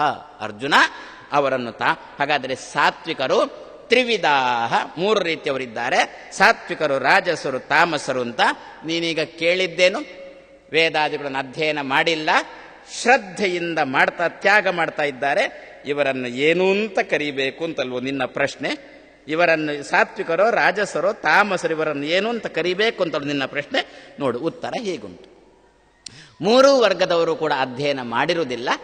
3 ವರ್ಗದವರಿಗೂ ಕೂಡ ಒಳಗಿನಿಂದ ಶ್ರದ್ಧೆ ಉಂಟು. ಮಾತ್ರ ಯಶ್ರದ್ಧ ಯತ್ ಶ್ರದ್ಧ ಸಯೇವ ಸಹ ಅಂತ ಕೃಷ್ಣನ ಸಂದೇಶ. ಯೋ ಯತ್ ಶ್ರದ್ಧ ಸಯೇವ ಸಹ, ಅವನೇ ಯಾರಿಗೆ ಒಳಗಿನಿಂದ ಸ್ವರೂಪದಲ್ಲಿ ಎಂತಹ ಶ್ರದ್ಧೆ ಉಂಟು, ಆ ಶ್ರದ್ಧೆಗೆ ಅನುಗುಣವಾಗಿ ಅವನನ್ನು ಸಾತ್ವಿಕ, ರಾಜಸ, ಸಯೇವ ಸಹ, ಅವನು ಅವನೇ ಅಂತಂದ್ರೆ ಅವನ ಗುಣಕ್ಕೆ ಅನುಗುಣವಾಗಿ ಸಾತ್ವಿಕನೋ, ರಾಜಸನೋ, ತಾಮಸನೋ ಅಲ್ಲ. ಹೇಗೆ ಇವ ಸಾತ್ವಿಕ ಅಂತ ತಿಳ್ಕೊಳ್ಳೋದು ಹೇಗೆ? ಕೃಷ್ಣನ ವಿಭಾಗ. ಹಾಗಾದರೆ ಏನು ಹೇಳಬೇಕೀಗ? ವೇದಾಧ್ಯಯನ ಮಾಡದೆ ಶ್ರದ್ಧೆಯಿಂದ ತ್ಯಾಗ ಮಾಡುವವನನ್ನು ಏನು ಅಂತ ಕರೀಬೇಕು? ಕೃಷ್ಣನ ಉತ್ತರ, ಅವನ ಕಾರ್ಯಕ್ರಮ ನೋಡಿಕೊಂಡು ಅವನನ್ನು ಹಾಗೆ ಕರಿ ಅಂತ ಕೃಷ್ಣನ ಒಟ್ಟಿಗೆ ಉತ್ತರ. ಅವನ ಮಾನಸಿಕ ಅಭಿಪ್ರಾಯವನ್ನು ನೋಡಿಕೊಂಡು ಅವನನ್ನು ಆ ಶಬ್ದದಿಂದ ಕರಿ ಅಂತ ಕೃಷ್ಣನ ಉತ್ತರ. ದೇವರೇ ಎಲ್ಲ ಮಾಡಿಸುವುದು ಅಂತ ಇಟ್ಟಿದ್ದಾನ, ತಿಳ್ಕೊಂಡಿದ್ದಾನ, ಸಾತ್ವಿಕ ಅಂತ ಕರಿ. ಯಕ್ಷರಕ್ಷರೇ ಎಲ್ಲ ಮಾಡ್ತಾ ಇದ್ದಾರೆ ಅಂತ ತಿಳ್ಕೊಂಡಿದ್ದಾನ, ರಾಜಸ ಅಂತ ಕರಿ. ಕೆಟ್ಟ ದುಷ್ಟಶಕ್ತಿಗಳೇ ಎಲ್ಲ ಮಾಡಿಸ್ತಾ ಇದ್ದಾವೆ, ಎಲ್ಲ ಜಗತ್ತಿನ ಆಗು ಹೋಗಳೆಲ್ಲ ದುಷ್ಟಶಕ್ತಿಗಳಿಂದಲೇ ತಿಳ್ಕೊಂಡಿದ್ದಾನ, ಅವನನ್ನು ತಾಮಸಾಹ ಸ್ಮೃತಾಹ. ಹಾಗಾದರೆ ನಿಷ್ಠ ಕೃಷ್ಣ ಸತ್ವಂ ರಜಃ ತಮಃ ಅನ್ನತಕ್ಕಂಥ ಅರ್ಜುನನ ಪ್ರಶ್ನೆಗೆ ಉತ್ತರ ಸತ್ವವೋ ರಜಸ್ಸೋ ತಮಸ್ಸೋ ಅಂತ ಅರ್ಜುನನ ಪ್ರಶ್ನೆಗೆ ಕೃಷ್ಣನ ಉತ್ತರ ಸತ್ವ, ರಜಸ್ಸು, ತಮಸ್ಸು ಅಂತ ಕೃಷ್ಣನ ಉತ್ತರ. ಅದು ಅವರವರ ಕೆಲಸಗಳನ್ನು ನೋಡಿಕೊಂಡು. ಯಜಂತೆ ಸಾತ್ವಿಕಾಹ ದೇವಾನ್ ಯಕ್ಷ ರಕ್ಷಾಂಸಿ ರಾಜಸಾಹ. ಇನ್ನೂ ಒಂಚೂರು ಇದರಲ್ಲಿ ಚಿತ್ರಣ ಒಳ್ಳೆ ಕೊಡ್ತಾರೆ. ರಾಘವೇಂದ್ರ ಸ್ವಾಮಿಗಳು ಚೆನ್ನಾಗಿ ಚಿತ್ರಣ ಕೊಡ್ತಾರೆ ಇದರದ್ದು. ಕೃಷ್ಣನ ಭಗವದ್ಗೀತೆಗೆ ರಾಘವೇಂದ್ರ ಸ್ವಾಮಿಗಳು ಅರ್ಥ ಬರೆದಿದ್ದಾರೆ. ನಮ್ಗೆ ಗೊತ್ತು, ನಮಗೆ ರಾಘವೇಂದ್ರ ಸ್ವಾಮಿಗಳ ಪರಿಚಯ ಎಷ್ಟು ಅಂತಂದು ಬಿಟ್ರೆ, ನಾನು ಮಂತ್ರಾಲಯಕ್ಕೆ ಹೋದೆ, ಬೇಡ ಮಂತ್ರಾಲಯಕ್ಕೆ ಹೋಗಬೇಕಾಗಿಲ್ಲ, ನಾನು ಇಲ್ಲೇ ರಾಘವೇಂದ್ರ ಮಠಕ್ಕೆ ಹೋದೆ, ಇಲ್ಲಿ ಕೂಡ ನಮ್ಗೆ ಆರೋಗ್ಯ ಮಾಡೋದಕ್ಕೋಸ್ಕರ ಇಲ್ಲಿ ತನಕ ಬಂದಿದ್ದಾರೆ, ಏಕೆ ಕರೆದಲ್ಲಿ ಬರುವ ಇಲ್ಲಿ ನಾನು ಮಠಕ್ಕೆ ಹೋದ ಪ್ರದಕ್ಷಿಣೆ ಬಂದಾಗ ನನಗೆ ಸಿಕ್ಕಿತು. ಸರಿ, ಏನು ಸಿಕ್ಕಿತು? ಒಂದು ಪೆರ್ಗ ಸಿಕ್ಕಿತು. ಸರಿ, ನಮ್ಗೆ ಅಷ್ಟರಲ್ಲೇ ಪರಿಚಯ. ಪೆರ್ಗ ಕೊಡುವವರು, ಪೆರ್ಗ ಅಂದ್ರೆ ಗಂಟು ಅಂತ ಅರ್ಥ. ಈ ಚೆನ್ನಮಣೆಯಲ್ಲಿ ಪೆರ್ಗ ಅಂತ ಒಂದಿರುತ್ತೆ, ದೊಡ್ಡ ಗಂಟು ಅಂತ ಅರ್ಥ ಪೆರ್ಗ ಶಬ್ದಕ್ಕೆ. ರಾಘವೇಂದ್ರ ಸ್ವಾಮಿಗಳು ನಮಗೆ ಗಂಟು ಕೊಡುವವರು ಅಂತ ನಮಗೊಂದು ಭಾವನೆ. ಆದರೆ ರಾಯರನ್ನು ತಿಳ್ಕೊಳ್ಳತಕ್ಕಂಥ ಕ್ರಮ, ಕೃಷ್ಣನ ಭಗವದ್ಗೀತೆಯ ಅಭಿಪ್ರಾಯವನ್ನು ಸಮಾಜಕ್ಕೆ ಕೊಟ್ಟವರು ಅಂತ ರಾಘವೇಂದ್ರ ಸ್ವಾಮಿಗಳ ಪರಿಚಯ. ಆ ರಾಘವೇಂದ್ರ ಸ್ವಾಮಿಗಳಂತಾರೆ, ಈ ರಾಜಸ ಅಂತ ಒಂದು ವರ್ಗ ಉಂಟಲ್ಲ, ಅವರು ಯಾರನ್ನು ಉಪಾಸನೆ ಮಾಡ್ತಾರೆ? ಯಕ್ಷ ರಕ್ಷರನ್ನು ಉಪಾಸನೆ ಮಾಡ್ತಾರೆ ಅಂತಲ್ವ. ಅಂದ್ರೆ ಯಕ್ಷ ರಕ್ಷರಿಂದಲೇ ಆಗುವುದು ಅಂತ ತಿಳ್ಕೊಂಡಿದ್ದಾರೆ. ನಿಜವಾಗಿ ಅವರು ಮಾಡುವ ಉಪಾಸನೆ ಹೇಗಿರುತ್ತೆ ಗೊತ್ತಾ? ಅವರ ತಿಳುವಳಿಕೆ ಹೇಗಿರುತ್ತೆ ಗೊತ್ತಾ? ಇಂದ್ರ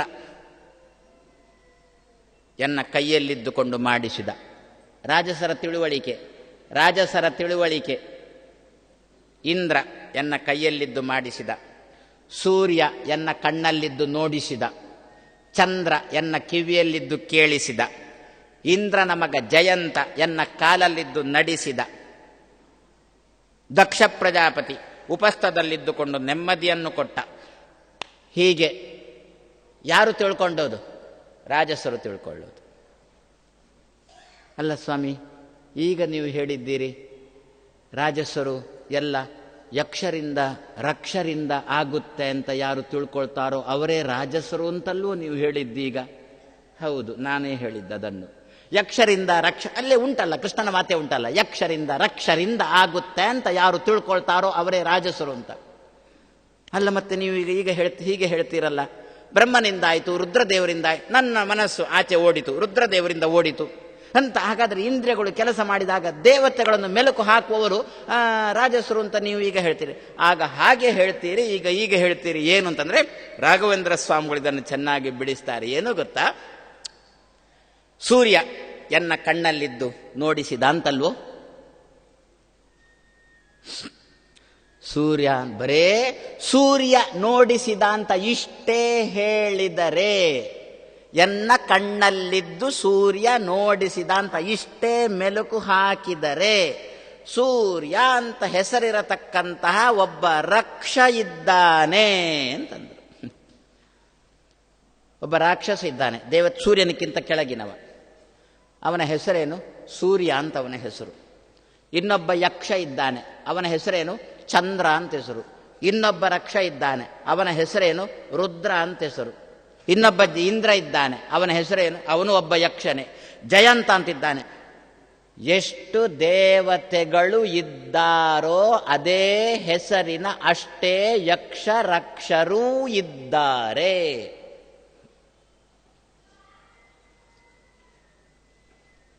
ಸೂರ್ಯನೇ ಮಾಡಿಸಿದನ? ಇವರು ಹಾಗೆ ಉಪಾಸನೆ ತಿಳ್ಕೊಂಡಿದ್ದಾರೆ. ಸೂರ್ಯನೇ ನನ್ನ ಕಣ್ಣಲ್ಲಿದ್ದು ಸೂರ್ಯನೇ ನೋಡಿಸಿದ ಅಂತ ತಿಳ್ಕೊಂಡ್ರ ಆ ಹೆಸರು ಯಾರಿಗೆ ಹೋಯ್ತು ಗೊತ್ತಾ? ಆ ಸೂರ್ಯ ಅಂತ ಹೆಸರಿರ್ತಕ್ಕಂಥ ಒಬ್ಬ ರಾಕ್ಷಸನಿಗೆ ಹೋಯ್ತು. ಈ ಪೂರಾ ದುಷ್ಟನಿಕ್ಕಿಂತ ಸ್ವಲ್ಪ ಎತ್ತರದವ, ಆ ಸೂರ್ಯನಿಕ್ಕಿಂತ ನಿಜವಾದ ಯಾವ ಸೂರ್ಯ ಇದ್ದಾನೆ ಅವನಿಕ್ಕಿಂತ ಕೆಳಗಿನವ. ಅಲ್ಲಿಗೆ ಹೋಯ್ತದು, ಆ ಹೆಸರು ಅಲ್ಲಿಗೆ ಹೋಯ್ತು. ಕುಲಕರ್ಣಿಗಳು ಬರಬೇಕು ಅಲ್ಲ, ರಾವ್ ಬರಬೇಕು ಅಂತ. ಅಪ್ಪನೂ ರಾವ್, ಮಗನೂ ರಾವ್. ಅದು ಸರಿ, ಸಹಜ ತಾನೆ. ಅಪ್ಪನ ರಾವ್ ಆದಾಗ ಮಗನೂ ರಾವ್ ತಾನೆ, ಸರಿ ಸಹಜ. ಅಪ್ಪನ ದುಡ್ಡಿದ್ರೆ ಮಗ ರಾವ್ ತಾನೆ, ಮತ್ತೆಂಥದ್ದು? ಅಪ್ಪನೂ ರಾವ್, ಮಗನೂ ರಾವ್. ಈಗ ಈ ಸಂದರ್ಭದಲ್ಲಿ ನಾವು ಬರೇ ರಾವ್ ಅಂತ ಇಷ್ಟೇ ಹೇಳಿದರೆ ಯಾರಿಗೂ ಹೋಗ್ಬೋದಲ್ಲ, ಅಪ್ಪನಿಗೂ ಹೋಗ್ಬೋದಲ್ಲ, ಮಗನಿಗೂ ಆಗ್ಬೋದಲ್ಲ. ಅಪ್ಪನ ಹೆಸರನ್ನು ಸೇರಿಸಿ ರಾವು ಅಂತ ಅಂದ್ಬಿಟ್ರೆ ಆ ರಾವ್ ಅಪ್ಪನಿಗೆ ಮಾತ್ರ ಹೋಗುತ್ತೆ. ಅಪ್ಪನ ಹೆಸರನ್ನು ಬಿಟ್ಟು ಬರೇ ರಾವ್ ಅಂತ ಇಷ್ಟೇ ಅಂದ್ಬಿಟ್ರೆ ಆ ರಾವ್ ಅಥವಾ ಕುಲಕರ್ಣಿ ಅಥವಾ ದೇಶಪಾಂಡೆ ಅಥವಾ ಭಟ್ರು ಅಥವಾ ಶೆಟ್ರು ಕೇಳಬಾರ್ದಲ್ಲ. ಏನು ಸ್ವಾಮಿಗಳ ಉಪನ್ಯಾಸ ಬ್ರಾಹ್ಮಣರಿಗೆ ಮಾತ್ರನ ಅಂತ? ಅದಕ್ಕೆ ಶೆಟ್ರು, ಭಟ್ರು, ಮೊಯ್ಲಿಗಳು ಎಲ್ಲರೂ ಬರಲಿ. ಇಷ್ಟೇ ಹೇಳಿಬಿಟ್ರೆ ಮೊಯ್ಲಿ ಬಾ, ಅಥವಾ ದೇವಾಡಿಗ ಬಾ, ಅಥವಾ ಶೆಟ್ರೆ ಬನ್ನಿ ಅಂತಂದು ಬಿಟ್ರೆ, ಅಪ್ಪನಿಕ್ಕಿಂತ ಮಗನಿಗೆ ಸ್ವಲ್ಪ ಬಲ ಇದ್ರೆ ಮಗ ಏನಂತಾನೆ? ಅಪ್ಪ ನೀನು ಕೊಡು, ನಾನು ಹೋಗಿ ಬರ್ತೇನೆ ಅಂತ. ಉಂಟಾ ಲೋಕದಲ್ಲಿ? ಹಾಗೆ ಉಂಟಾ? ಅದೇ ರೀತಿಯಲ್ಲಿ ಸೂರ್ಯ ಮಾಡಿಸಿದ ಅಂತ ಇಷ್ಟೇ ನಾವು ಮೆಲುಕು ಹಾಕಿದರೆ, ಸೂರ್ಯ ಮಾಡಿಸಿ ಎನ್ನ ಕಣ್ಣಲ್ಲಿದ್ದು ಸೂರ್ಯ ನೋಡಿಸಿದ ಅಂತ ಯಾರು ಇಷ್ಟೇ ಮೆಲುಕು ಹಾಕ್ತಾರೋ ಆವಾಗ ಏನಾಗುತ್ತೆ ಗೊತ್ತಾ? ಸೂರ್ಯ ಎನ್ನತಕ್ಕಂತಹ ಸೂರ್ಯ ಮಂಡಲದಲ್ಲಿದ್ದಾನಲ್ಲ, ಆ ಸೂರ್ಯ ಎಂಬ ದೇವತೆ ಬರುವುದಕ್ಕಿಂತ ಮೊದಲು ಸೂರ್ಯ ಅಂತ ಹೆಸರಿರತಕ್ಕಂಥ ದೈತ್ಯ ಬಂದು ಬಿಡ್ತಾನೆ. ಬಂದು ಹೌದು ನಾನೇ ಮಾಡಿಸಿದ್ದು. ಯಾಕೆ? ಈ ಸೂರ್ಯನಿಗಿಂತ ಆ ಸೂರ್ಯನಿಗೆ ಬಲ ಜಾಸ್ತಿ ಕೊಟ್ಟಿದ್ದಾನೆ ದೇವರು. ನಾವೆಲ್ಲ ಪುರಾಣಗಳಲ್ಲಿ ಓದಿದ್ದುಂಟಲ್ಲ, ದೇವತೆಗಳನ್ನೆಲ್ಲ ದೈತ್ಯರು ಓಡಿಸಿದ್ರು, ಅಲ್ಲಿ ಬಂದು ಕೂತರು. ನಾವು ಪುರಾಣಗಳೆಲ್ಲ ಓದಿದ್ದುಂಟು, ನಾವು ಓದಿದ್ದುಂಟು, ಅವರು ಓಡಿದ್ದುಂಟು. ಹಾಗಾದರೆ ಆ ದೇವತೆಗಳ ಹೆಸರನ್ನು ಆ ಸೂರ್ಯ ಮಾಡಿಸಿದ ನನ್ನ ಕಣ್ಣಲ್ಲಿದ್ದುಕೊಂಡು ಅಂತ ಇಷ್ಟೇ ಚಿಂತನೆ ಮಾಡಿದರೆ, ಅದಕ್ಕೆ ಅಂದರು ಒಂದು ರಾಘವೇಂದ್ರ ಸ್ವಾಮಿಗಳು ಈ ಸಂದರ್ಭದಲ್ಲಿ ಬರೀತಾರೆ, ದೀನತ್ವಾತ್ ದೇವನಾಮಾನಃ ಬ್ರಹ್ಮ ಇಂದ್ರಾದಿ ಸನಾಮಕಾಹ ಗೃಣ್ಣಂತಿ ಅಂತ. ಬ್ರಹ್ಮ ಇಂದ್ರಾದಿ ಸನಾಮಕಾಹ, ನಮ್ಮಲ್ಲಿ ಸರಸ್ವತಿಪತಿ ಬ್ರಹ್ಮ ಇದ್ದಾನ, ಶಚೀಪತಿ ಇಂದ್ರ ಅಂತ ದೇವತೆ ಇದ್ದಾನ, ಉತ್ತಮ ವ್ಯಕ್ತಿಗಳು ಯೋಗ್ಯ ಸಾತ್ವಿಕ ವ್ಯಕ್ತಿಗಳು ಇದ್ದಾರ, ಅವರ ಹೆಸರು ಸನಾಮಕಾಹ. ಈ ದೈತ್ಯರಿಗೂ ಉಂಟಂತೆ. ಇಂದ್ರ ಬ್ರಹ್ಮ ಅಂತ ಹೆಸರಿರತಕ್ಕಂಥ ದೈತ್ಯರು ಇದ್ದಾರೆ ಅಂತೆ. ಅಲ್ಲ, ಅವರು ದೇವತೆಗಳು, ಇವರು ದೇವತೆಗಳು ಅಂತಂದು ಬಿಟ್ರೆ, ದೀನತ್ವಾತ್ ದೇವನಾಮಾನಃ, ಇವರಿಗೂ ದೇವ ಅಂತ ಹೆಸರು ಉಂಟಂತೆ, ಇವರನ್ನು ದೇವತೆಗಳು ಅಂತ ಕರೆಯುವುದುಂಟಂತೆ. ಯಾಕೆ? ದೀನತ್ವಾತ್, ದೀನರು ಇವರು, ಆದ್ರಿಂದ ಇವರನ್ನು ದೇವ ಅಂತ ಕರೆದ್ರಂತೆ, ದೇವತೆ ಅಂತ ಕರೆದ್ರಂತೆ. ಏನು ದೀನರು ಅಂದ್ರೇನು? ದೀನಂ ದೂನಂ ಮಾಂ ಉದ್ಧರ ಅಂತ ನಾವು ರಾಯರು ನಮಗೆ ಹೇಳಿಕೊಟ್ಟಿದ್ದಾರೆ. ದೇವರಲ್ಲಿ ಬೇಡತಕ್ಕಂಥ ಕ್ರಮ. ಮಾಂ ಉದ್ಧರ, ನನ್ನನ್ನು ಉದ್ಧಾರ ಮಾಡು. ನಾನು ಎಂತವ? ದೀನ. ನಾನು ಎಂತವ? ದೂನ. ಏನು ದೀನ ಅಂದ್ರೆ ಏನು? ಇನ್ನೊಬ್ಬರ ಮುಂದೆ ಕೈ ಚಾಚುವವ ನಾನು. ಆದ್ರಿಂದಲೇ ಹಿರಿಯರೊಂದು ಮಾತು ಹೇಳಿದ್ದುಂಟು, ಏನು? ಅನಾಯಾಸೇನ ಮರಣಂ ವಿನಾ ದೈನ್ಯೇನ ಜೀವನಂ. ಯಾವುದೇ ಆಯಾಸ ಇಲ್ಲದೆ ಸಾವು ಬರಬೇಕಂತೆ. ಜೀವನ ಇನ್ನೊಬ್ಬರ ಮುಂದೆ ಬೇಡತಕ್ಕಂತಹ ಜೀವನ ಬರಬಾರದಂತೆ.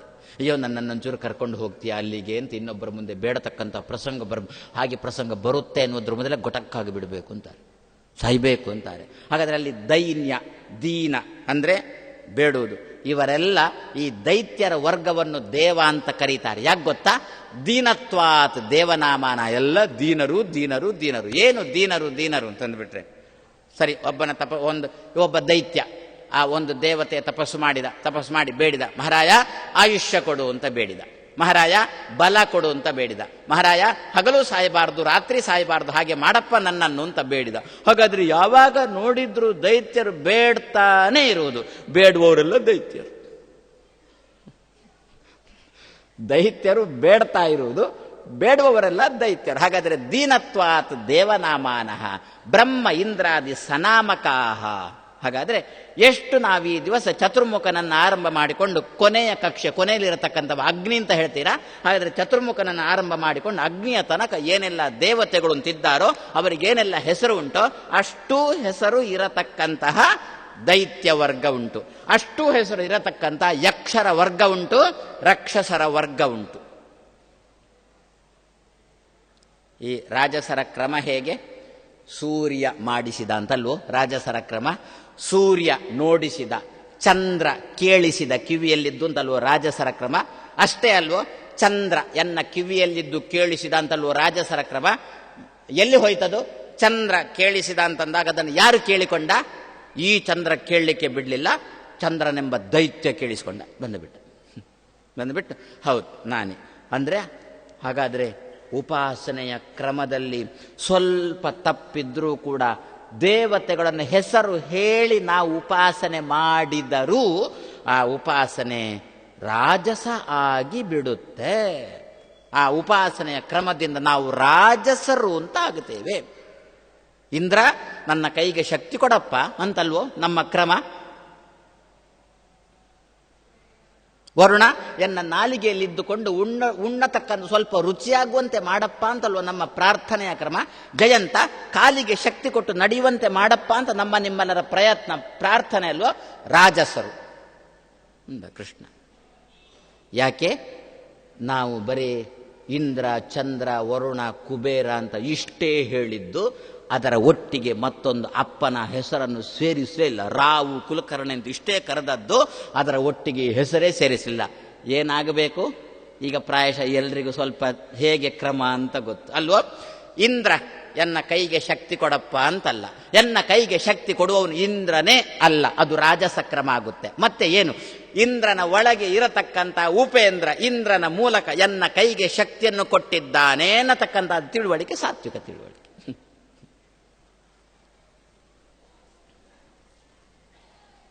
ಹಾಗಾದ್ರೆ ನಾವೀಗ ಯಾರು ಸ್ವಾಮಿ ಅಂತ ನನ್ನ ಹತ್ರನೇ ಕೇಳಿದ್ರು. ಅದಕ್ಕಂದ್ರೆ ನಾನೇನು ಹೇಳೋದು? ಉಪಾಸನೆ ಮಾಡು ಅನಂತೇಶ್ವರಕ್ಕೆ ಹೋಗಿ ಚಿಂತನೆ ಮಾಡುವವ ನೀನು, ಕೇಳುವುದು ನನ್ನ ಹತ್ರನ ಅಂತಂದೆ. ಯಾಕೆ ಕೇಳ್ತೇನೆ? ಅಲ್ಲ, ನೀವು ನಿನ್ನೆ ಹೀಗೆ ಹೇಳಿದ್ದೀರಿ, ನಾನು ಹಾಗೆ ರಾಜಸ ಅಂತ ಆಯ್ತು ಮತ್ತೆ ಅಂತದ್ದು ಅಂತಂದು. ಆದರೆ ಸಾತ್ವಿಕ ಆಗಬೇಕಾದ್ರೆ ಏನು ಮಾಡಬೇಕು ಅಂತ ಕೇಳಿದ. ಗಣಪತಿಯ ಒಳಗಿರತಕ್ಕಂಥ ವಿಶ್ವಂಬರ ನಾಮಕ ಭಗವಂತನು ಗಣಪತಿಯ ಮೂಲಕ ಎನಗೆ ಪ್ರತಿಯೊಂದಕ್ಕೂ ಪುರುಸೊತ್ತು ಕೊಡ್ತಾ ಇದ್ದಾನೆ. ಈಗ ಯಾರ ಹತ್ರ ಕೇಳಿದ್ರು ಕೂಡ ಏನು ಪುರುಸೊತ್ತಿಲ್ಲ, ಕೆಲಸ ಏನು ಗೊತ್ತಿಲ್ಲ. ಸ್ವಾಮಿ ಒಂದು 15 ನಿಮಿಷ ಉಪನ್ಯಾಸ ಜಾಸ್ತಿ ಮಾಡಿದ್ರೆ ಪುರುಸೊತ್ತಿಲ್ಲ. ಅಲ್ಲ 7 ಗಂಟೆಗೆ ಮತ್ತೆ ಮಠಕ್ಕೆ ಹೋಗಿ ಮಾಡ್ತೀರಿ ಅಂತ ಗೊತ್ತಿಲ್ಲ. ಅದಕ್ಕಂದ್ರು ಏನು ಅಂತ, ಗಣಪತಿ ಹತ್ರ ಕೇಳೋಣ. ತುಂಬ ಪುರುಸೊತ್ತು ಕೊಡ್ತಾನೆ, ಜಾಸ್ತಿ ಬಹಳ ಪುರುಸೊತ್ತು ಕೊಡ್ತಾನೆ. ಎಷ್ಟು ಪುರುಸೊತ್ತು ಕೊಡ್ತಾನೆ ಅಂತಂದರೆ ನಾವು ಸೋಂಬೇರಿಗಳಾಗಬೇಕು, ಅಷ್ಟು ಪುರುಸೊತ್ತು ಕೊಡ್ತಾನೆ. ಕೆಲಸ ಮುಗಿಯಿತು, ಇನ್ನು ಸಮಯ ಮುಗಿಯಲಿಲ್ಲ ಅಂತ ಅಷ್ಟು ಪುರುಸೊತ್ತು ಕೊಡ್ತಾನೆ. ಮಾತ್ರ ಚಿಂತನೆಯ ಕ್ರಮ ರಾಜಸ ಆಗಬಾರದು. ಯಕ್ಷ ರಕ್ಷಾಂಸಿ ರಾಜಸಾಹ, ಕೃಷ್ಣ ಕೊಡತಕ್ಕಂತಹ ಸಂದೇಶ. ಬ್ರಹ್ಮನಿಂದ ಆಯಿತು ಅಂತ ತಿಳ್ಕೊಂಡ್ರೆ ರಾಜಸ ಉಪಾಸನೆ ಆಯಿತು. ಬ್ರಹ್ಮನ ಒಳಗೆ ಇರತಕ್ಕಂತಹ ಭಗವಂತನು ಬ್ರಹ್ಮನ ಮೂಲಕ ಮಾಡಿಸಿದ ಅಂತ ಅನುಸಂಧಾನ ಮಾಡಿದರೆ ಸಾತ್ವಿಕ ಅಂತ ಆಗುತ್ತೆ. ಯಕ್ಷ ರಕ್ಷಾಂಸಿ. ಆದ್ದರಿಂದಲೇ ಅವರನ್ನು ಒಟ್ಟಿಗೆ ಶಬ್ದದಿಂದ ಕರೆದದ್ದು ಯಕ್ಷರು ರಾಕ್ಷಸರು ಅಂತ ಕರೆದು ಬಿಟ್ಟ. ಯಾಕೆ? ಅವರು ಯಕ್ಷ ರಾಕ್ಷಸರೇ ಆಗಿರ್ತಾರೆ. ಇಂದ್ರ ಎನ್ನತಕ್ಕಂಥ ಹೆಸರಿರತಕ್ಕಂಥವನು ಬರೇ ಇಂದ್ರ, ಅವನೊಳಗೆ ಉಪೇಂದ್ರ ವಾಮನನನ್ನು ಚಿಂತನೆ ಮಾಡಿಲ್ಲ, ಬರೇ ಇಂದ್ರನನ್ನು ಶಚೀಪತಿ ಇಂದ್ರನನ್ನು ಮಾತ್ರ ಚಿಂತನೆ ಮಾಡಿದ್ದ. ಆವಾಗ ಯಕ್ಷ ಬಂದ. ಆದ್ರಿಂದ ಕೃಷ್ಣ ಏನಂದ? ಇಂದ್ರಾದಿಗಳ ಹೆಸರನ್ನು ಹೇಳಿಕೊಂಡು ಯಕ್ಷ ರಾಕ್ಷಸರನ್ನು ಉಪಾಸನೆ ಮಾಡುವವರು ರಾಜಸರು ಅಂತ. ಒಬ್ಬನ ಹೆಸರು ಹೇಳಿಕೊಂಡು ಮತ್ತೊಬ್ಬನಿಂದ ಬದುಕೋ ನನ್ನೇ ರಾಜಸರು ಅಂತ ಕರೆಯುವುದು, ಅದು ಹೌದಲ್ಲ? ಸರಿ ಸರಿ ಉಂಟಲ್ಲ, ಕ್ರಮ ಉಂಟಲ್ವ? ಯಾರದ್ದೋ ಚೀಟಿ ಹಿಡ್ಕೊಂಡು ಬಂದಿದ್ದೇವೆ, ಕೊಡಬೇಕು ಇವ ನಮಗೆ ಶಾಲೆಯಲ್ಲಿ. ಏನು ಉದ್ಯೋಗ ಕೊಡುವುದು, ಜಾಗ ಕಲೀಲಿಕ್ಕೆ ಜಾಗ ಕೊಡುವುದು, ಕಲಿಸ್ಲಿಕ್ಕೆ ಜಾಗ ಕೊಡುವುದು, ಕೊಡುವವ ಇವ. ಆದರೆ ಚೀಟಿ ಯಾರ್ದೋ ಹಿಡ್ಕೊಂಡು ಬಂದಂತ ಇರುತ್ತಲ್ಲ ನಮ್ಮಲ್ಲಿ, ಅಂತ ಇದ್ರು ಅದೇ ರೀತಿಯಲ್ಲಿ ಅಂತ ಇದ್ದಾನೆ. ಹಾಗಾದ್ರೆ ಇವನಿಂದಲೇ ಆಯ್ತು ಅಂತದ್ದು ಬಿಟ್ಟರೆ ರಾಜಸ ಆಯ್ತು. ನೀವೇ ನನಗೆ ಶಾಲೆಯಲ್ಲಿ ನನಗೆ ಒಳ್ಳೆ ಅನುಕೂಲ ಮಾಡಿ ಕೊಟ್ರಿ ಅಂತ ಅಧ್ಯಾಪಕನನ್ನು ಹೇಳಿಬಿಟ್ರೆ ರಾಜಸ ಆಯಿತು. ಮತ್ತೆ ಆ ಅಧ್ಯಾಪಕನ ಹಿಂದೆ ಯಾರಿದ್ದಾನೆ ಅವನ ಮೂಲಕ ನೀವು ಕೊಟ್ರಿ ಅಂತ ಅಂದುಬಿಟ್ರೆ ಸಾತ್ವಿಕ ಆಯಿತು. ಯಕ್ಷ ರಕ್ಷಾಂಸಿ ರಾಜಸಾಹ. ಆದ್ರಿಂದ ಕೃಷ್ಣ ಅಂತ ಇದ್ದಾನೆ, ನಾವು ನಿಮ್ಮ ಉಪಾಸನೆ ಕ್ರಮದಲ್ಲಿ ಸ್ವಲ್ಪ ವ್ಯತ್ಯಾಸ ಆದರೂ ನಾವು ರಾಜಸರು ಅಂತಾಗಿ ಬಿಡ್ತೇವೆ. ಇನ್ನು ಭೂತಾನ್ನ ಪ್ರೇತಗಣಾನ್ನ, ಅಲ್ಲಿ ಇಂದ್ರಾದಿ ಶಬ್ದಗಳಿಂದ ಉಪಾಸನೆ ಕ್ರಮನೇ ಇಲ್ಲ. ಇಂದ್ರ ಬಾ ಅಂತ ಇಲ್ವೇ ಇಲ್ಲ. ಮತ್ತೆ ಭೂತ ಬಾ ಅಂತಲೇ ಇರುವುದು, ಪ್ರೇತ ಬಾ ಅಂತಲೇ ಇರುವುದು. ಆ ಭೂತ ಪ್ರೇತ ಶಬ್ದದಿಂದಲೇ ಆ ಶಕ್ತಿಯನ್ನು ಕರೆದು ಈ ಶಕ್ತಿಗಳೇ ನನ್ನಿಂದ ಮಾಡಿಸ್ತಾ ಇದ್ದಾವೆ ಅಂತ ಅನುಸಂಧಾನ. ತಾಮಸಾಹ ಸ್ಮೃತಾಹ. ಇಷ್ಟೇನಾ? ಹಾಗಾದ್ರೆ ತಾಮಸರು ರಾಜಸರು, ತಾಮಸರು ಅಂದ್ರೆ ಇಷ್ಟೇನಾ? ಇಲ್ಲ, ಇನ್ನೂ ಉಂಟು. ಇನ್ನೆಲ್ಲ ವಿಭಾಗ ಮಾಡಿಕೊಂಡು ಹೋಗ್ತಾನೆ. ಹೇಗೇಗಿರ್ತಾರೆ, ಅವರ ಆಹಾರವೋ ಅವರ ಚರ್ಯೆಯೋ ಇದನ್ನೆಲ್ಲ ಕೃಷ್ಣ ವಿಭಾಗ ಮಾಡ್ತಾ ಇದ್ದಾನೆ. ಸದ್ಯಕ್ಕೀಗ ನಮಗೆ ಇಷ್ಟಂತೂ ಗೊತ್ತಾಯ್ತು, ಸಾತ್ವಿಕರು ಅಂತ ಯಾರು, ರಾಜಸರು ಅಂದ್ರೆ ಯಾರು, ತಾಮಸರು ಅಂದ್ರೆ ಯಾರು ಅಂತ ಸಾಮಾನ್ಯವಾಗಿ ಗೊತ್ತಾಯ್ತಲ್ಲ. ಇನ್ನು ಅವರ ಆಹಾರ ವಿಹಾರಗಳ ಬಗ್ಗೆ ಕೃಷ್ಣ ವಿಭಾಗ ಮಾಡಿಕೊಂಡು ಹೋಗ್ತಾನೆ. ಅಶಾಸ್ತ್ರ ವಿಹಿತಂ ಘೋರಂ ತಪ್ಯಂತೆ ಯೇ ತಪೋ ಜನಾಃ ದಂಬ ಅಹಂಕಾರ ಸಂಯುಕ್ತಾಃ ಕಾಮ ರಾಗ ವಶಾನ್ವಿತಾಃ. ಇನ್ನೊಂದು ಅದೇ ತಾಮಸರ ಬಗ್ಗೆ ಕೊಡತಕ್ಕಂತಹ ಚಿತ್ರಣ ಏನು? ಘೋರಂ ತಪಃ ತಪ್ಯಂತೆ. ಭಾರೀ ತಪಸ್ಸು ಘೋರಂ ತಪಃ ಭಾರೀ ತಪಸ್ಸು ಮಾಡ್ತಾರೆ. ನಾನು ಹೇಳ್ಬೋದೋ ಹೇಳಬಾರ್ದೋ ಗೊತ್ತಿಲ್ಲ, ಹೇಳುವುದಿಲ್ಲ. ಯಾವುದೋ ನಾವೀಗ ಬೇಡದಿದ್ದಕ್ಕೆ ಯಾವುದಕ್ಕೆ ನಾವೆಲ್ಲ ಅಷ್ಟು ಶ್ರಮ ಹಾಕ್ತೇವೋ ಕೃಷ್ಣ ಅಂದ, ಅದರಲ್ಲಿ 1% ಶ್ರಮವನ್ನು ನನಗೆ ಹಾಕಿದರೆ ನಿನಗೆ ಮೋಕ್ಷ ಅಲ್ಲ, ಅದಕ್ಕಿಂತಲೂ ಎತ್ತರದ್ದು ಕೊಡ್ತಿದ್ದೆ ಅಂತ. ನಾವು ಇವಾಗ ಬಾಕಿದ್ದಕ್ಕೆ ಏನು ಚಳಿಯಲ್ಲಿ ಮುಳುಗುವುದೇನು ನಾವು, ಚಳಿಗಾಲ ಬಂತು ಅಂತಂದಾಗ ಇದ್ದ ಗುಡಿ ಗುಂಡಾರಗಳನ್ನೆಲ್ಲ ಸುತ್ತುವುದೇನು ನಾವು. ಕೃಷ್ಣ ಅಂತ ಇದ್ದಾನೆ ಅಶಾಸ್ತ್ರ ವಿಹಿತಂ. ಯದ್ಯಪಿ ನಾವು ಆ ಮಾಡತಕ್ಕಂಥ ಉಪಾಸ್ಯ ದೇವರೇ ಎಂಥವನು ಅಂತ ಒಂದು ಪ್ರಶ್ನಾರ್ಥಕ ಚಿಹ್ನೆ ಅಂತ ಉಳ್ಕೊಂಡಿದೆ ಅಂತೆ. ಅದಕ್ಕಂದ ಶಾಸ್ತ್ರದಲ್ಲಿ ಹೇಳಿದ ಇದನ್ನು, ಈ ದೈವವನ್ನು ಹೀಗೆ ಉಪಾಸನೆ ಮಾಡು ಅಂತ ಹೇಳಿದವು. ಅಶಾಸ್ತ್ರ ವಿಹಿತಂ ಎಲ್ಲಿಯೂ ಹೇಳಲಿಲ್ಲಲ್ಲ. ಮಧ್ಯರಾತ್ರಿಯಲ್ಲಿ ಕೂತ್ಕೊಂಡು ಏನು ನಗ್ನನಾಗಿದ್ದುಕೊಂಡು ಎಲ್ಲಿ ಹೇಳಿದೆ? ಅಶಾಸ್ತ್ರ ವಿಹಿತಂ ಘೋರಂ ತಪ್ಯಂತೆ ತಪಃ ಯೇ ತಪ್ಯಂತೆ. ಹೇಗೆ? ದಂಭ ಅಹಂಕಾರ ಸಂಯುಕ್ತಾ. ದಂಭ ಅಹಂಕಾರ ಸಂಯುಕ್ತಾ. ಏನು ದಂಭ ಅಂದ್ರೆ ಏನು? ಅಹಂಕಾರ ಅಂದ್ರೇನು? ಅಹಂಕಾರ ಅಂದ್ರೆ ಗೊತ್ತು. ಅಹಂ ಕರೋಮಿ ಅಂತ ಯಾರಿಗಿರುತ್ತೋ ಅವರದ್ದು ಅಹಂಕಾರ ಅಂತ ಅಂದ್ಬಿಟ್ಟು ಅಲ್ಲಿ ಶಬ್ದದ ಅರ್ಥನೇ ಹಾಗೆ ಹೇಳುತ್ತಲ್ಲ. ಅಹಂ ಕಾರ ಅಂದ್ರೆ ಕರೋಮಿ. ಹಾಗಾದ್ರೆ ನಾನು ಮಾಡ್ತೇನೆ ಅಂತ ಹೇಳಬಾರ್ದ? ನಾನೇ ಮಾಡ್ತೇನೆ ಅಂತ ಹೇಳಿಬಿಟ್ರೆ ಅದು ಸ್ವಲ್ಪ ಖಾರ ಆಯಿತು ಅಷ್ಟು. ಅಹಂ ಎನ್ನುವುದು ಸಿಹಿಯಾಗಿರ್ಬೇಕು ಅಂತಾರೆ, ಅಹಂ ಎನ್ನುವುದು ಖಾರ ಆಗಿರಬಾರ್ದು. ಅದನ್ನು ಅಹಂಕಾರ ಅಂತ, ನಾನೇ ಮಾಡ್ತಾ ಇದ್ದೇನೆ ಎನ್ನುವುದು ಅಹಂಕಾರ ಅಲ್ವೋ. ದರ್ಪ ಅಂದ್ರೇನು? ದಂಭ ಅಂದ್ರೇನು? ದಂಭ ಅಂದ್ರೆ ತನ್ನಲ್ಲಿ ಅಷ್ಟು ಶಕ್ತಿ ಇಲ್ಲ, ಆದರೂ ಸಮಾಜಕ್ಕೆ ಮೋಸ ಮಾಡುವುದಕ್ಕೋಸ್ಕರ ನಾನು ಇಷ್ಟು ಶಕ್ತಿ ಉಳ್ಳವ ಅಂತ ಪ್ರದರ್ಶನ ಮಾಡ್ತಾ ಇದ್ದಾನೆ. ಇಂಥವರನ್ನು ದಂಭ ಅಂತ ಕರೀತಾರೆ. ಶಕ್ತಿ ಇಲ್ಲ ಅಂತ ತನಗೇನೆ ಗೊತ್ತುಂಟು, ತನ್ನ ಶಕ್ತಿ ಏನು ಅಂತ ತನಗೇನೆ ಗೊತ್ತುಂಟು, ಆದರೆ ಸಮಾಜಕ್ಕೆ ಮೋಸ ಮಾಡುವುದಕ್ಕೋಸ್ಕರ ತನ್ನಲ್ಲಿ ಇಲ್ಲದ ಶಕ್ತಿ ತನ್ನಲ್ಲಿ ಉಂಟು ಅಂತ ಸಮಾಜಕ್ಕೆ ತೋರಿಸುವ ಮೂಲಕ ನಾನು ಮಾಡಿದೆ, ನಾನು ಮಾಡ್ತಾ ಇದ್ದೇನೆ ಅಂತ ಹೇಳೋದುಂಟಲ್ಲ, ಇದನ್ನು ದರ್ಪ ಅಥವಾ ದಂಭ ಅಹಂಕಾರ ಸಂಯುಕ್ತ. ನಮ್ಮಲ್ಲಿ ಅದೇ ಒಂದು ಮಾತು ಉಂಟಲ್ಲ, ಏನು ನೋಡಿ ಅವನ ದರ್ಪ ಅಂತ ಬೈತೇವಲ್ಲ, ಭಾರಿ ದರ್ಪ ಅವನಿಗೆ. ಯಾಕೆ? ಅವನಿಗೆ ಮಾತ್ರ ಅಲ್ಲ, ನಮಗೂ ಗೊತ್ತುಂಟು ಅವನಲ್ಲಿ ಆ ಶಕ್ತಿ ಇಲ್ಲ ಅಂತ. ನಮಗೂ ಗೊತ್ತುಂಟು ಅಷ್ಟು ಶಕ್ತಿ ಇಲ್ಲ, ಆದರೆ ನಾನು ಮಾಡಬಲ್ಲೆ, ಎಲ್ಲಿ ಹೋದ್ ನಾನು ಆ ಕೆಲಸ ಮಾಡಿಸ್ಕೊಂಡು ಬರ್ತೇನೆ. ಆವಾಗ ನಾವು ಬೈತೇವೆ, ಏನು ದರ್ಪ ನೋಡಿ ಅವನಿಗೆ ಅಂತ ಬೈತೇವೆ. ಅದನ್ನೇ ದಂಭ ಅಂದ. ದಂಭ ಅಹಂಕಾರ ಸಂಯುಕ್ತ ಕಾಮ ರಾಗ ಬಲಾನ್ವಿತಾ. ಒಂದು ಕಾಮ ಮತ್ತೊಂದು ರಾಗ. ಏನು ಕಾಮ? ಏನೋ ಮಾನಸಿಕ ಇಚ್ಛೆ.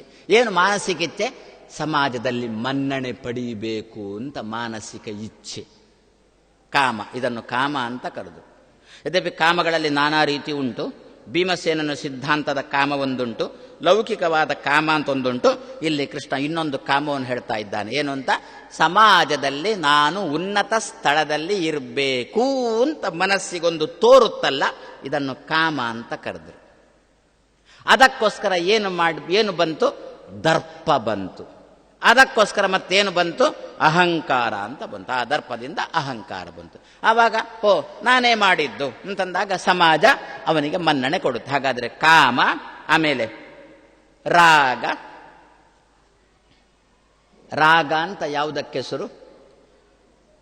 ಅಶೋಭನೆ ಶೋಭನತ್ವ ಬುದ್ಧಿ ರಾಗ. ಒಂದು ಬುದ್ಧಿಗೆ, ಒಂದು ತಿಳುವಳಿಕೆಗೆ ರಾಗ ಅಂತ ಹೆಸರು. ಯಾವ ತಿಳುವಳಿಕೆ ಅದು? ಅದು ಒಳ್ಳೆದಲ್ಲ ಅಂತ ಗೊತ್ತು, ಅಶೋಭನೆ ಅದು ಒಳ್ಳೆದಲ್ಲ ಅಂತ ಗೊತ್ತು, ಆದರೂ ಬೇಕು ಅಂತ ನಮಗೆ ಮನಸ್ಸಿಗೆ ತಿಳುವಳಿಕೆ ಬರುತ್ತಲ್ಲ, ಅದಕ್ಕೆ ರಾಗ ಅಂತ. ಅಶೋಭನೆ ಶೋಭನತ್ವ ಬುದ್ಧಿ, ಅದನ್ನು ರಾಗ ಅಂತ ಕರೀತಾರೆ. ಈ ರಾಗದಿಂದ ಕೂಡಿದ್ದಾನೆ. ಏನು? ಸಮಾಜದಲ್ಲಿ ಪ್ರತಿಷ್ಠೆ ಅಂತಲ್ವೋ, ಸಮಾಜದಲ್ಲಿ ಒಣ ಪ್ರತಿಷ್ಠೆ ಅಂತ ನೋಡಿ, ಎರಡುಂಟು. ಪ್ರತಿಷ್ಠೆ ಮತ್ತೆ ಒಣ ಪ್ರತಿಷ್ಠೆ ಅಂತ ಎರಡುಂಟು. ಅದರಲ್ಲಿ ನಿಜವಾದ ಪ್ರತಿಷ್ಠೆಗೆ ನಾವು ಕೆಲವು ಅರ್ಹತೆ ಇರುವುದಿಲ್ಲ, ಆವಾಗ ಒಣ ಪ್ರತಿಷ್ಠೆಗೆ ತೊಡಗಿರ್ತೇವೆ. ಇದು ಏನು? ಇದನ್ನೇ ರಾಗ ಅಂತ ಕರೀತಾರೆ. ಯಾಕೆ? ಒಣ ಪ್ರತಿಷ್ಠೆ ತುಂಬ ಸಮಯ ಇರೋಲ್ಲ ಅಂತ ಗೊತ್ತು, ಆದರೂ ಬೇಕು ಅಂತ ಅಪೇಕ್ಷೆ ಪಟ್ಟಿದ್ದಾನೆ. ಇದನ್ನು ರಾಗ ಅಂತ ಕರೆದ್ರು. ಅದಕ್ಕೆ ಬೇಕಾಗಿರತಕ್ಕಂಥ ಕೆಲವು ಮಾನಸಿಕ ಇಚ್ಛೆಗಳು ಬಂತು, ಅದಕ್ಕೆ ಸಂಬಂಧಪಟ್ಟು ದರ್ಪ ಬಂತು, ಅದಕ್ಕೆ ಸಂಬಂಧಪಟ್ಟು ನಾನೇ ಮಾಡಿದ್ದೇನೆ ಅಂತ ಅಹಂಕಾರ ಬಂತು. ಪತ್ರಿಕೆಯಲ್ಲಿ ಭಾವಚಿತ್ರ ಬಂತು, ವೇದಿಕೆಗೆ ಬಂದಾಯಿತು, ಕುರ್ಚಿಯಲ್ಲಿ ಕೂಡಿಸಿ ಆಯಿತು, ಜೈ ಪರಾಕ್ ಅಂತೇಳಿ ಹಾರ ತುರುವಾಯಿ ಹಾಕಿ ಆಯಿತು. ದಂಭ ಅಹಂಕಾರ ಸಂಯುಕ್ತಾ ಕಾಮ ರಾಗ ಬಲಾನ್ವಿತಾ. ಅರ್ಜುನ, ಇಂತಹ ಪ್ರಕೃತಿ ಉಳ್ಳವರನ್ನೇ ತಾಮಸರು ಅಂತ ಕರೀತಾರೆ. ಇವರನ್ನೇ ತಾಮಸರು ಅಂತ ಕರೀತಾರೆ. ಹಾಗಾದ್ರೆ ಅದಕ್ಕೆ ಇದು ಉಪನಿಷತ್ತಲ್ಲಿ ಒಂದು ಮಾತು ಬರುತ್ತೆ, ಯಥಾ ಸಂಪುಷ್ಪಿತೇಭ್ಯ ವೃಕ್ಷೇಭ್ಯ ದೂರಾತ್ ಗಂಧೋ ವಾತಿ ಏವಂ ಪುಣ್ಯಸ್ಯ ಕರ್ಮಣಃ ದೂರಾತ್ ಗಂಧೋ ವಾತಿ ಅಂತ ಉಪನಿಷತ್ತಿನ ಒಂದು ಮಾತು. ಅದರ ಅರ್ಥವನ್ನು ಬರೆಯುವಾಗ ಆಚಾರ್ಯ ಮಧ್ವರು ಹೇಳಿರತಕ್ಕಂಥ ಒಂದು ಸಂದರ್ಭ ಏನು, ತೋಟದಲ್ಲಿ ಪುಷ್ಪ ಅರಳಿರುತ್ತೆ, ಪ್ರಾಮಾಣಿಕವಾಗಿ ಅರಳಿರುತ್ತೆ, ಒಳ್ಳೆಯ ಪುಷ್ಪ ಚೆನ್ನಾಗಿ ಅರಳಿರುತ್ತೆ. ಆ ಪುಷ್ಪ ಒಳ್ಳೆಯ ಪುಷ್ಪ ಪ್ರಾಮಾಣಿಕವಾಗಿ ಅರಳಿದ್ದು, ಯಾವಾಗ ಅರಳಬೇಕೋ ಆವಾಗಲೇ ಅರಳಿದ್ದು, ನಾವು ಅರಳಿಸಿದ್ದಲ್ಲ, ಅದಾಗಿ ಅರಳಿದ್ದು. ಅಂತಹ ಪುಷ್ಪ ಅರಳಿದಾಗ ಅದರ ಪರಿಮಳ ತನ್ನಿಂತಾನೇ ಸಮಾಜಕ್ಕೆ ಹೊರಡುತ್ತೆ ಅಂತೆ. ಆ ಪುಷ್ಪ ತಾನಾಗಿ ಹೇಳಿಕೊಂಡು ಬರುವುದಿಲ್ಲ ಅಂತೆ, ನಾನು ತೋಟದಲ್ಲಿ ಅರಳಿದ್ದೇನೆ, ನನ್ನನ್ನು ಸ್ವಲ್ಪ ನೋಡ್ಲಿಕ್ಕೆ ಬನ್ನಿ ಅಂತ ಅದು ಹೇಳಿಕೊಂಡು ಯಾಕೆ, ಅದು ಸಹಜವಾಗಿ ಅರಳಿರತಕ್ಕಂಥ ಪುಷ್ಪ, ಸಹಜವಾದ ಪರಿಮಳ. ನಮ್ಮಲ್ಲಿ ಕೆಲವು ಪುಷ್ಪಗಳಿರುತ್ತಾವಲ್ಲ, ಏನು ನಮಗೆ ನಾಳೆಗೆ ಆಗಬೇಕಾಗಿದೆ, ಆದ್ರಿಂದ ಏನು ಮಾಡ್ತೇವೆ, ಬಲಾತ್ಕಾರವಾಗಿ ಅದನ್ನು ಅರಳಿಸ್ತೇವೆ, ಏನು ಪರಿಮಳ ಬರುತ್ತೆ. ನಿಮಗೆ ಉದಾಹರಣೆ ಹೇಳೋದು ಅಂತಾದ್ರೆ, ಪುಷ್ಪಕ್ಕಿಂತಲೂ ಕೂಡ ಫಲ ಒಳ್ಳೆ ಏನು, ಅಪ್ಪನ ಶ್ರಾದ್ದ ಬಂತ್ರಿ. ನಮ್ಮಲ್ಲಿ ಬ್ರಾಹ್ಮಣರಲ್ಲಿ ಒಂದು ಕ್ರಮ ಉಂಟು, ಏನು, ಅಪ್ಪ ತಂದೆದ್ದ ತಾಯಿದ್ದು ಶ್ರಾದ್ದ ಬಂತು, ಶ್ರಾದ್ದಕ್ಕೆ ಏನಾಗಬೇಕು ಅಂತಂದ್ರೆ ಅಪ್ಪ ಆಗಬೇಕು. ಅಪ್ಪ ಅಂದ್ರೆ ಗೊತ್ತಲ್ಲ ಎಲ್ರಿಗೂ, ಅದರಲ್ಲಿಯೂ ಕೂಡ ಪೆಲಕಾಯಿಯ ಅಪ್ಪ ಇದ್ರೆ ಭಾರಿ ವಿಶೇಷ. ಒಂದು 4 ಜನ ಜಾಸ್ತಿಯೂ ಬರ್ತಾರೆ ಊಟಕ್ಕೆ, ಪೆಲಕಾಯಿ ಅಪ್ಪ. ಸರಿ, ಶ್ರಾದ್ದ ಬಂದಾಯಿತು, ಪೆಲಕಾಯಿ ಹಣ್ಣಾಗಿಲ್ಲ, ಕುಜ್ಜೆ ಹಣ್ಣಾಗಿಲ್ಲ, ಹಲಸು ಇನ್ನೂ ಹಣ್ಣಾಗಿಲ್ಲ. ಆವಾಗ ಏನು ಮಾಡ್ತೇವೆ ನಾವು, ಅದಕ್ಕೊಂದು ತೂಣ ಬಡಿತೇವೆ. ಅದರ ಮೂತಿಗೆ ತೂಣ ಬಡಿದು ಬಿಟ್ರೆ ನಿಮಗೆ ಯಾವಾಗ ಬೇಕು ಆವಾಗ ಹಣ್ಣಾಯಿತು. ಏನು ಹಣ್ಣು ಗ್ರಹಚಾರ, ಅದು ಮಾಚೆ ರಸನೂ ಇಲ್ಲ, ಈಚೆ ಗಂಧನೂ ಇಲ್ಲ. ಅದು ಬಲಾತ್ಕಾರವಾಗಿ ಮಾಡಿದ ಹಣ್ಣಲ್ವೋ, ಬಲಾತ್ಕಾರವಾಗಿ ಆಗಿರತಕ್ಕಂಥ ಹಣ್ಣಲ್ವೋ, ಪ್ರಾಯಶಃ ಇದರ ಆಗಲಿ. ಈಗ ನೋಡಿ, ಒಮ್ಮೆ ಬೇಕಾದ್ರೆ ಮಾಡಿ ನೋಡಿ, ಈಗ ಇಲ್ಲ ಸಿಗೋಲ್ಲ, ಇನ್ನು ಏಪ್ರಿಲ್ ಮೇ ತಿಂಗಳಿಗಾಗುವಾಗ ಸಿಗುತ್ತೆ. ಒಂದು ಕಾಯಿ ಕೊಯ್ದು ಅದಕ್ಕೊಂದು ತೂಣ ಬಡ್ದು ಅದು ಹಣ್ಣು ಮಾಡಿಸಿ ಹೇಗಾಗುತ್ತೆ ಅಂತ ನೋಡಿ. ಹಾಗಾದ್ರೆ ಏನಿದು, ಯಥಾ ಸಂಪುಷ್ಪಿತಸ್ಯ ವೃಕ್ಷಸ್ಯ ದೂರಾತ್ ಗಂಧೋ ವಾತಿ, ಸಹಜವಾಗಿ ತಾನಾಗಿ ಸೂರ್ಯನ ಕಿರಣಕ್ಕೆ ಸಹಜವಾಗಿ ಅರಳಿರತಕ್ಕಂಥ ಪುಷ್ಪದ ಪರಿಮಳ ಹೇಗೆ ಅದು ಹೋಗಿ ತೋಟದಲ್ಲಿ ಪುಷ್ಪ ಅರಳಿದೆ ಅಂತ ಅಲ್ವೋ ಗೊತ್ತಾಗುತ್ತಲ್ವೋ, ಅದೇ ಏವಂ ಪುಣ್ಯಸ್ಯ ಕರ್ಮಣಃ ದೂರಾತ್ ಗಂಧೋ ವಾತಿ. ಪ್ರಾಮಾಣಿಕವಾಗಿ ಒಬ್ಬ ವ್ಯಕ್ತಿ ಯಾವ ಒಣ ಪ್ರತಿಷ್ಠೆಯ ಅಪೇಕ್ಷೆನೂ ಇಲ್ಲದೆ ಸಹಜವಾಗಿ ಪ್ರಾಮಾಣಿಕವಾಗಿ ಸಮಾಜ ಸೇವೆನೋ ಆಧ್ಯಾತ್ಮಿಕದಲ್ಲೋ ತಾನು ಇದ್ದ ಅಂತಂದ್ರೆ ಅವನನ್ನು ಜನ ಹುಡುಕಿಕೊಂಡು ಬಂದು ಸನ್ಮಾನ ಮಾಡ್ತಾರೆ ವಿನಃ ನನಗೊಂದು ಸನ್ಮಾನ ಮಾಡ್ತೀರಾ, ನಾನು ಇಷ್ಟು ಓದಿದ್ದೇನೆ ಅಂತ ಹೇಳಿಕೊಂಡು ಬರುವ ಪ್ರಸಂಗ ಬರೋಲ್ಲ ಅಂತ. ಹಾಗೆ ಏನಾದರೂ ತಾನಾಗಿಯೇ ಅರಸಿಕೊಂಡು ಹೋಗಿ ಒಂದು ನವೆಂಬರ್ 1 ಬಂತು, ಒಂದು ರಾಜ್ಯ ಪ್ರಶಸ್ತಿ ಕೊಡಿಸ್ತೀರಾ ಅಂತ. ಯಾಕೆ ರಾಜ್ಯ ಪ್ರಶಸ್ತಿ ಅಲ್ಲ, ಹೀಗೆ ಕೇಳಿಕೊಂಡು ಬಂದದ್ದಕ್ಕೇನೆ ರಾಜ್ಯ ಪ್ರಶಸ್ತಿ, ಮತ್ತೆಂಥದ್ದು. ಅಂತಹ ವಾತಾವರಣ ಯಾರು ನಿರ್ಮಾಣ ಮಾಡಿಕೊಳ್ತಾರೋ ಅರ್ಜುನ, ತೇ ಜನಾಹ ತಾಮಸಾಹ ಸ್ಮೃತಾಹ, ಅವರನ್ನು ತಾಮಸರು ಅಂತ ಕರೀಬೇಕು. ಆದರೆ ದಂಭ ಅಹಂಕಾರ ಸಂಯುಕ್ತಾಹ ಕಾಮರಾಗ ಬಲಾನ್ವಿತಾಹ ಅಶಾಸ್ತ್ರ ವಿಹಿತಂ ಘೋರಂ ತಪ್ಯಂತೆ ಯೇ ತಪೋ ಜನಾಹ ತೇ ಜನಾಹ ತಾಮಸಾ ಸ್ಮೃತಾಹ ಅಂತ ಕೃಷ್ಣ ಹೇಳ್ತಾ ಇದ್ದಾನೆ ಎಂಬಲ್ಲಿಗೆ ಇಂದಿನ ಮಾತನ್ನು ಮುಗಿಸ್ತಾ ನಾಳೆ ಸಾಯಂಕಾಲ 6 ಗಂಟೆಗೆ ಪುನಃ ಸೇರೋಣ ಅಂತ.